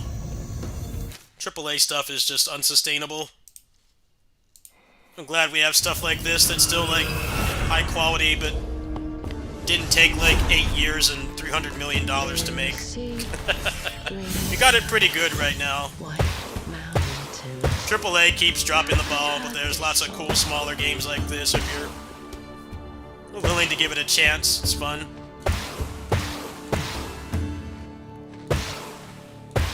I just missed a double jump. I gotta find that again. I used a mod to increase my crystals, because making videos for this game is kind of a pain. Not so much that you die and lose the crystals. I think that's a fair exchange for being able to have so many starting items, but it definitely sucks making guides for this game. Like, to show a build, you basically have to get to the last, like, 10 minutes, and then the game ends.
Is it time that's flowing backward, or is it us? I think it's good that the game is short. It just needs, like, some kind of extra mode where you can play for longer. I had a lot of people when I made that guide, you know, after the beta testing was done, like, why don't you have more endgame guides? It's like, well, I had to explain to people, like, dude, you can't really make guides for this game. It's not a guide-friendly game. At least not for builds. I think with other action roguelikes I played on this channel, doing that kind of stuff is way more viable. With this game, it really is. You get your build online and it ends. It's interesting because, like, it's not really that much longer or shorter than other games I've played, like Entropy Effect. But the difference in that game is that you can definitely get your build online a lot quicker. Like, when you get your build online in this, the game is essentially over. You kind of just keep winning. Which isn't bad, but I do think it's kind of a valid complaint. I think that's an easy thing to fix, though, if they want to.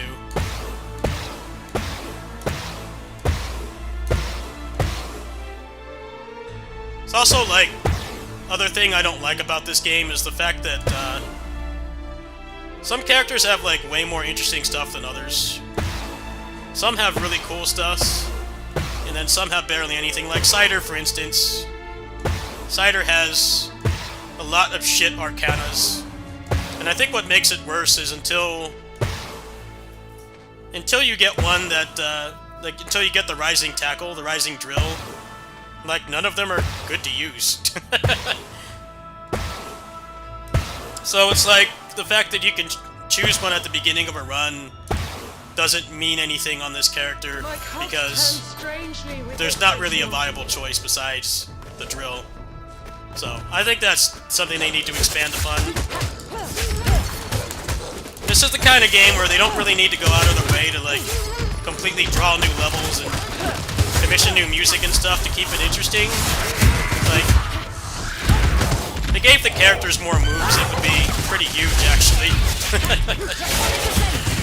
That's what's nice about roguelikes. They're a lot easier to add on to than other stuff, where people are going to be expecting, like, a big story continuation and, you know, big cutscenes and stuff. You know, it's like, they don't really need to do that. But I do feel that some characters are way more fun to play than others. And the stuff that they have for upgrades is, like, very lacking and, I have tools not at for all you, fun to use. assassin. Cider has a lot of really useless stuff. Some of it is okay, but they're just far too situational to, like, ever want to take them at the beginning. That's the problem. That's the kind of thing they need to expand upon.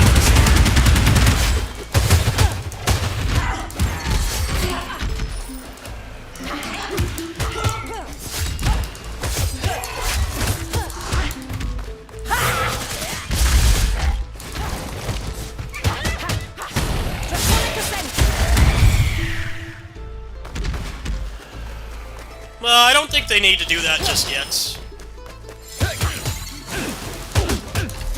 The thing about games like this is you need to keep the engagement up quickly, and that takes a long time to make compared to like, hey, here's more moves, or like here's more upgrades. Like that kind of stuff can go a long way in a roguelike. I definitely think they probably will do that at some point, but just like the logistics of doing something like that takes So, is it exponentially time longer that's flowing compared to, backward? you know, we give, like, Cider, you know, 5 more moves and more inspirations for everybody. I mean, that straight up multiplies the replay value right there, and they don't have to, like, really make any new arts besides the character sprites. Compared to, like, they gotta do new music and enemies and everything. I think it's good that they didn't promise anything crazy like that. That's just kind of a Kickstarter problem, right? You have, like, stretch goals that are, like, very ambitious, and they either don't get finished, like Jitsu Squad, or they take, like, 4 years to come out, like Bloodstained. I hear about Mayhem Brawler? Yeah. Not surprising. I wish that team the best, but that game was just way too ambitious. I don't even think a AAA company making a beat-em-up would decide to have a gimmick where every screen has 2 different, completely unique sets of like, art and enemies and everything. I don't know why they thought that that was a good idea. It's cool on paper, but it's not something you would ever do if you want the game to actually finish. But unfortunately, it's exactly what happened. They also undercut a ton because Kickstarter as a platform is full of scams. It's extremely hard to get a game funded now.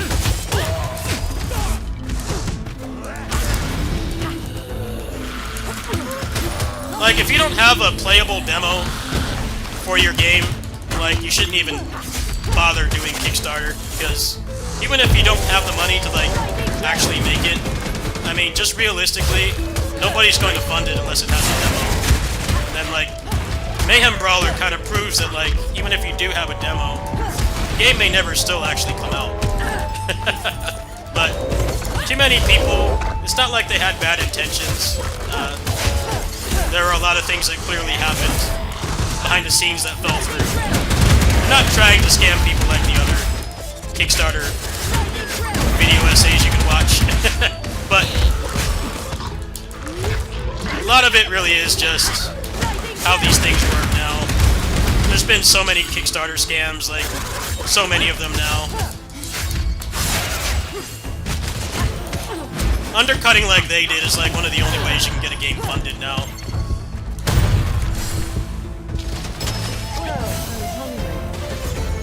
Even Bloodstained did this. A lot of people don't know Bloodstained did this shit too. Bloodstained, they only wanted 500k. And as much as people complained about the graphics and how it kind of looked like a mobile game, like, that game is still huge. It has a crazy scope. You can't make a game like that on 500k. Period. And then it was found out that, like, oh, they didn't actually need the money. They were using it to prove to the publishers that you could still make a big budget Metroidvania and make money. So now everything has to undercut. 500k for Bloodstained is unrealistic. Shovel Knight is the same thing too. They only raised 300k. And they worked on that game for like 6 years. And they really overpromised on the stretch goals. And they made the stretch goals like basically two new games. Like 3 completely game-length DLCs. And they had to make it for free because it was stretch goals. That money ran out real quick. And it's not like they were irresponsible with the money or anything. It's just like 300k is not enough. And like they only raised like what, like 60k or whatever for Mayhem Brawler. That's nowhere near enough to make a game of that size. Pleasure to see your glistening coins. I'm going to bet if it does come back that they're going to greatly reduce the scope. Like just ditch the time travel thing entirely. I think a way that they could salvage it was just make it so that like the time mechanic is gone, but they use those assets to extend the game, and then just focus on like gameplay stuff, like, you know, the combat and the moves and the upgrades and things like that. That'd be the easiest way they could salvage it, but that game is just way too ambitious. Pretty much no game has ever promised something like that, right? Any game that has like an alternate world system, even big budget buns, they don't like promise that everything is going to look completely different. There's going to be new enemies and everything. Like, no one does that. Because it's double the workload. But it doesn't like really make the game longer, bigger. So it's kind of wasted resources to do stuff like that. But yeah, they undercut hard. I think a lot of it wasn't their fault, but they undercut way too hard. And it's unfortunate that you really have to game the system on Kickstarter these days because of all the scams. It's not viable to be upfront about how much money you actually need. Bloodstained is a perfect example. Mighty Number 9 was different. Mighty Number 9 actually made a realistic amount of money. For like to make a game like that. It's just that the game still sucked and there were a bunch of other problems. But like, the amount that they asked for that game was realistic. Nor do I. That's just been happening a lot with game Kickstarters lately. They'll say they need like 50k, and then you look at the game and it's supposed to be like this big game with like huge scope, and they only want like 50k. I'm very suspicious of stuff like that, because it either means that they're undercutting like crazy, or they don't actually need the money, because as good as Bloodstained was, they totally did lie to people. They totally did, undeniably.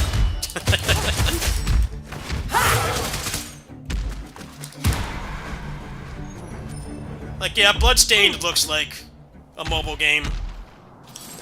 The graphics are nowhere near as good as like the pixel art Geekovania games, but you still can't make a game like that on 500k. And then they're like, oh well, it was an interest check. And like, well, I don't want to fund an interest check. I want to fund you actually having money to finish the game. I don't want to fund an interest check, man. Bloodstained turned out good, but definitely had a ton of feature creep. That's the other thing as well, like when they promise really expansive stretch goals, it's like even if the game doesn't have any problems, you gotta be really skeptical of that stuff.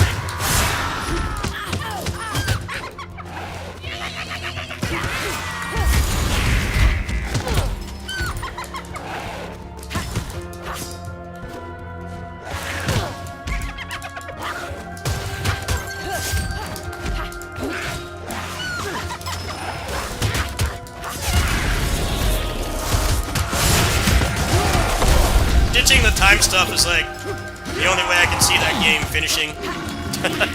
Or at least like repurposing the art so that like I think the game takes place in like New York. You know, they have like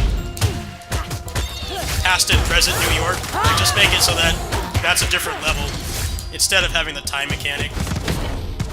And they could salvage a lot of what they have and still ship something.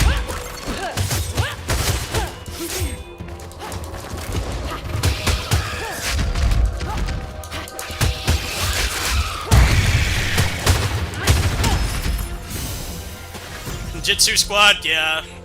How do you think I feel? I got my credits in that game. I'm in the credits of that game.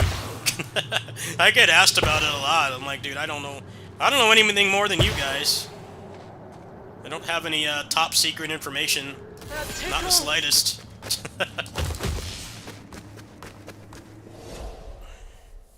People have been burnt way too much on Kickstarter. It feels like getting games funded on Kickstarter is kind of dead now because of all the scams. Too many people have taken advantage. Too many developers have taken advantage of people's goodwill. They have like genuine belief in their product and then they don't release it.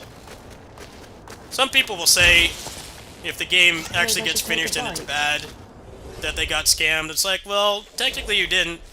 They did provide a product, but most of them don't even do that. It really is just throwing money into a fire. You know, you're better off buying loot boxes on a gacha game or something. At least you get something for that. And you get it instantly. You don't have to wait like 3 years and they're like, oh, we can't make this game anymore. Like, well, where'd the money go? You asked for a crazy amount of money to make this, now you're just going to tell me we don't have any more money. It's like, well, you should have been more upfront with how much it actually cost to make.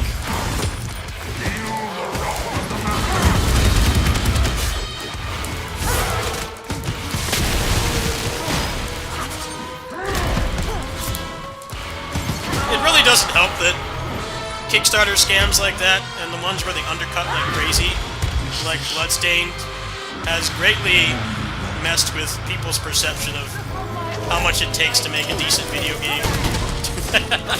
I've seen people do it with Bloodstained, like they only asked for 500k. I'm like, yeah, because they lied to people. They did produce a good product, and they did get all the stretch goals done eventually, but they lied to people. They were never once even trying to actually fund the game. It was to get a publisher.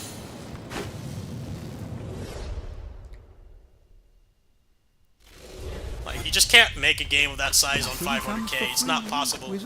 Unless you're, like, working on it yourself. You can definitely make a game on cheap for the cheap, like, if you're making it by yourself, I guess, but... You know, how long does that take? Compared to having even a couple people helping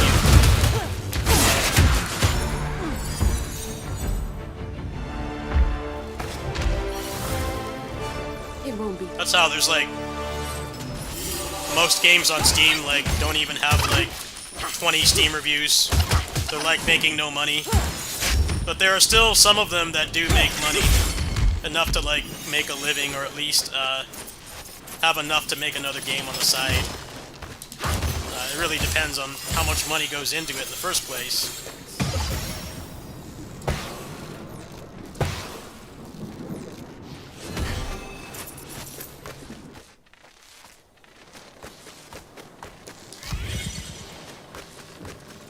Finders keepers. Are you my grip?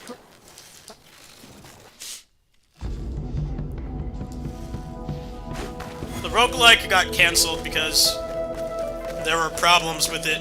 The randomizer was better anyway. The randomizer in Bloodstain is pretty good. I think it was a win-win that they did that, but... yeah, they did kind of lie to people, I'm not gonna lie. They did kind of... technically they didn't lie, but... the stretch goals for Bloodstain were way too ambitious. That's why they, like, just barely finished them, like, 2 years ago.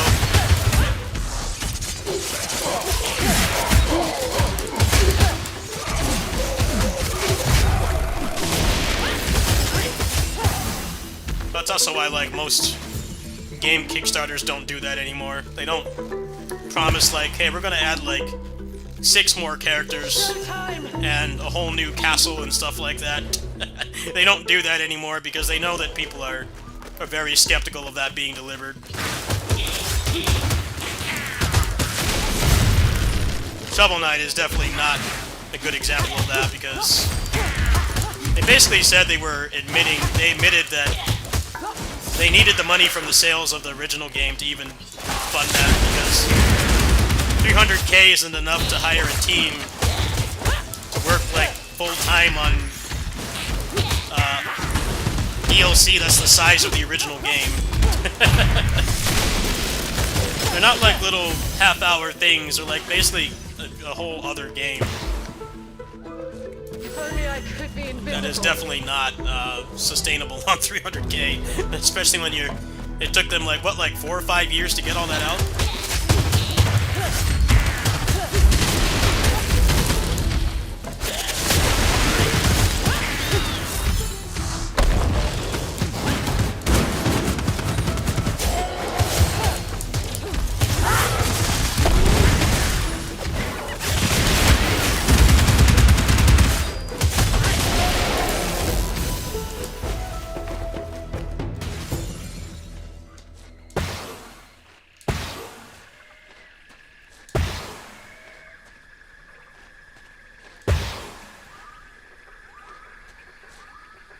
The Gale bows to none, nor do I.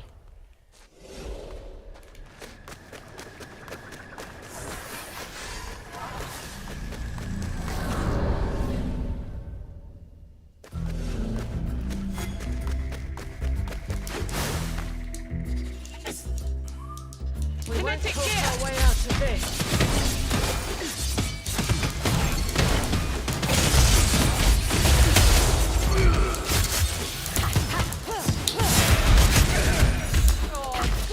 Disappoint.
definitely excited for the Origins DLC. I just hope that the gear is more interesting, because that's what made me hop off that game quick. The gear was very bland and got old quick. So I hope that that will be changed, but That tickles. couldn't tell you. I think the way that this game does it is pretty good, honestly.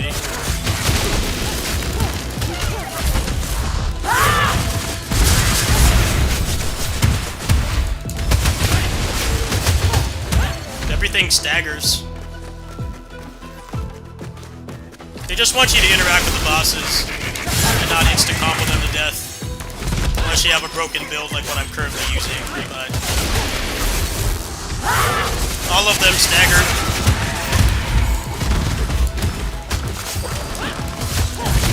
My only criticism of like the armor system in this is that they totally should have some kind of bar The gale that tells you bows how to much none. penetrate they Nor do I. have, so that you can actually plan around. I don't like how random it feels. Other than that, it's a good solution.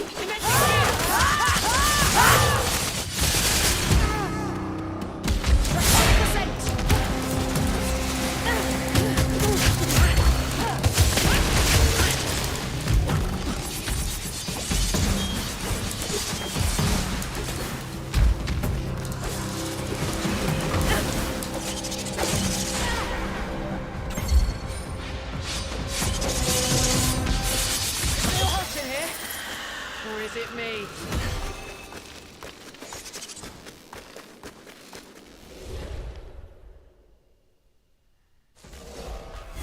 The back. Challenge the line. Challenge the warriors. It's always a pleasure to see your listening. Friends.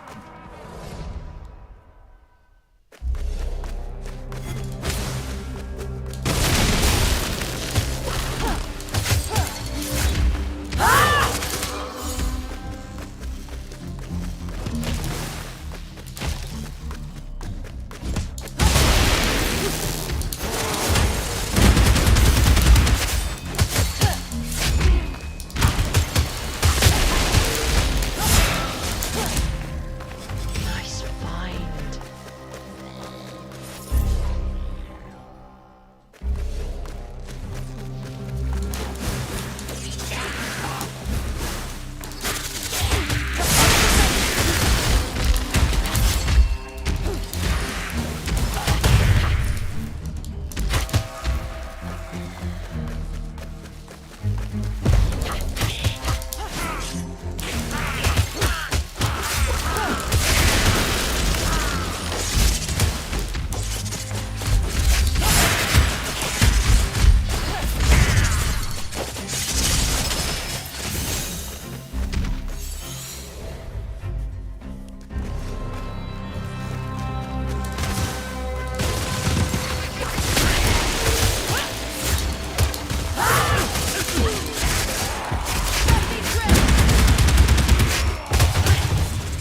Kinetic gear.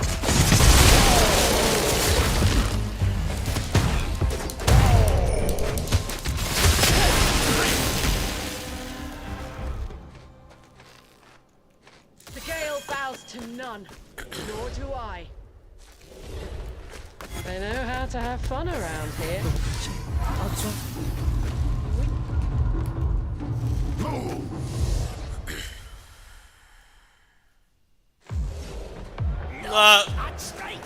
I mean, this game needed to have armor because of how crazy the rituals are, and the fact that it's two-player co-op. It needed to have armor, but they do let you stagger the bosses. Even this big boss that's coming up, you know, you can juggle him like everybody else. That's the way it should be. That's the way it should be. Not you put in a combo system and then it's mostly useless.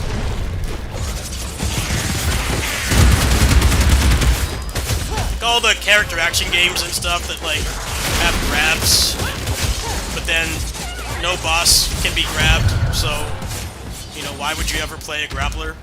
I expected nothing Transformers less from Devastation was like that. they had the dinosaur transformer who could grab stuff, and he had like really cool wrestling moves, but then like it didn't work on like most of the bosses. So it's like, what incentive is there to play as him? Like, don't design stuff like that. I feel like most of your kit should work on everything, not, you know, fight a boss and everything, most of the stuff you have is. I think this game does a pretty good job of balancing it. Like I said, I think the transparency about like when they're going to stagger definitely needs work. I don't like how it's basically just, it's not entirely random. You know, if you do a bunch of damage to them and you clash a bunch of times, like it will make them stagger, but a little bar by their health would be enough, if you ask me. Yeah, this game handles it pretty well.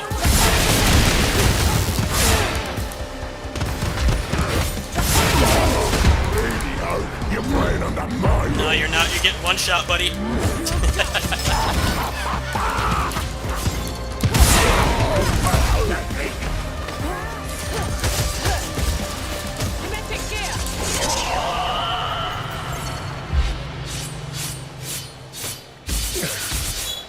Good fight. There's too many games now that are scared to let you have hits done. They're so scared of it. It's been a problem. A lot of games lately. They don't want you to be strong. Especially in roguelikes, it really bothers me. I've played a number of roguelikes I've flushed because of stuff like that. They don't let you have fun. They don't let you make interesting builds. It's like, well then, why does this need to be a roguelike then? At that point, it feels like they just make it a roguelike because they don't really have to have much level design or anything. You know, this game has actual level design and paths, and you know, there are different routes to go for different things you want to do. It's not just having more stuff to fight, but there are a number of action roguelikes I've played that I don't play anymore that make the mistake of like, we don't want you to get too strong. It's like, well, if it's gone in 40 minutes, what does it matter? Just let me have fun. I think this game has a good balance of it. There definitely is stuff that maybe should get knocked down a little bit, but it's refreshing to have a game actually let you be strong, because there's been so many roguelikes that are scared of that for some reason. It's like, well, I'd argue it shouldn't be too easy to get. Like in this game, you know, the Thorn Daggers being OP and taking all the fun of the combat away. I get that. You shouldn't be able to get it all the time. That's my main thing. Shouldn't be like, I can get this busted build every time and, you know, unlock everything in like 10 runs and complain that there's no content. But you should definitely have the application to like get cool builds and stuff. I played one on the channel a while back that had the most uninteresting builds I've ever seen. So shiny, my precious. After they updated it, it was like a little bit better, but it just still didn't feel good. It felt like they really just didn't want you to have fun playing it. And I'm like, well then why make a roguelike if you're gonna police how much fun I could have playing it? I just make a regular game at that point, you know? Plenty of great action games out there that don't have crazy builds and stuff. It's not like it's a requirement, but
Isaac, which is, like it or not, like one of the most important action roguelikes we've ever had.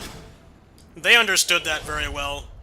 It shouldn't be too easy to get a busted build, but the fact that you have it there actually It's always a pleasure to see improves the you replay value a ton. The fact that you can do it, and especially in Isaac, it takes a lot of skill and knowledge. You have to know a lot about the game to do it. It's not like piss easy to do, but you can do it enough that it's interesting to keep playing. It's a hard thing to balance, but I feel like most of them don't even try these days. There's been a couple that have come out recently, and like, main complaint is like, I'm not encouraged to play if, like, you know, I have a 2% chance to cause like bleeding or something. I'm like, well, it needs to be more interesting than that if you want this to be replayable. In like a one playthrough action game, that's fine. It doesn't really need to be more than that if you want people to actually play the game and not circumvent it with busted stuff like what I'm doing right now. But the roguelike definitely needs more. I feel like a lot of these new roguelikes really missed the mark on that. It's like, we don't want you to get too strong. I'm like, why? Like, everything except the meta progression is gone as soon as I beat the last boss. Just let me have fun. It's my agency to use it or not.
Suppose I should take a bite.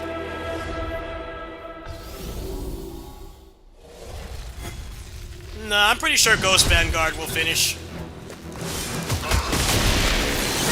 I don't think that will be a Kickstarter scam. I've talked to the developers, they're really nice people.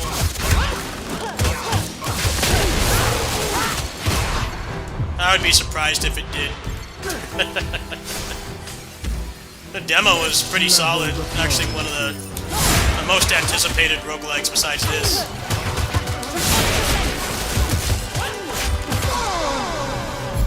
Get comboed, son.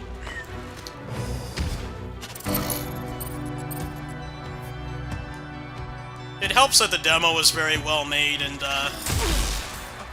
I think they had a more realistic goal for making it. There's only like 3 people on it. I think they only wanted like 100K or something. They had a pretty realistic goal. They didn't do the usual, Now for the hard you know, part. say they only need 10K so that they can say it got funded in a day.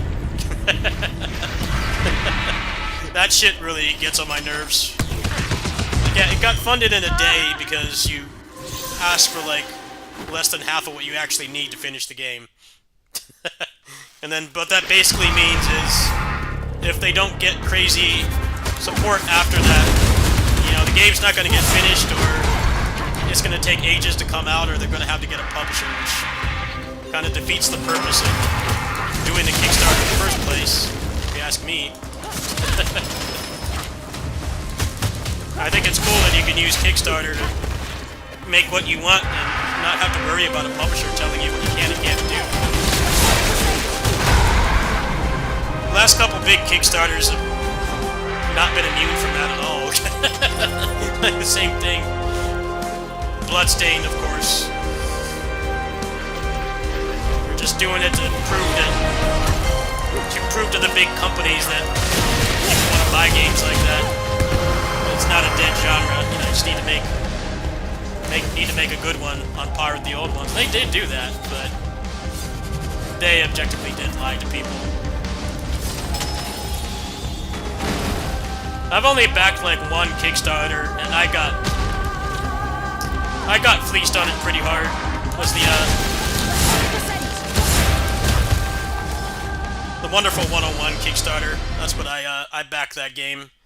I gave them like $30 or whatever for the copy. And then they just got a publisher and put it in the stores anyway, so it's like, well, what was the point of the Kickstarter? At least they delivered something. They did give all the promised stretch goals, but it took forever. And it actually felt a lot like Bloodstained all over again. It's like, we don't actually need this money.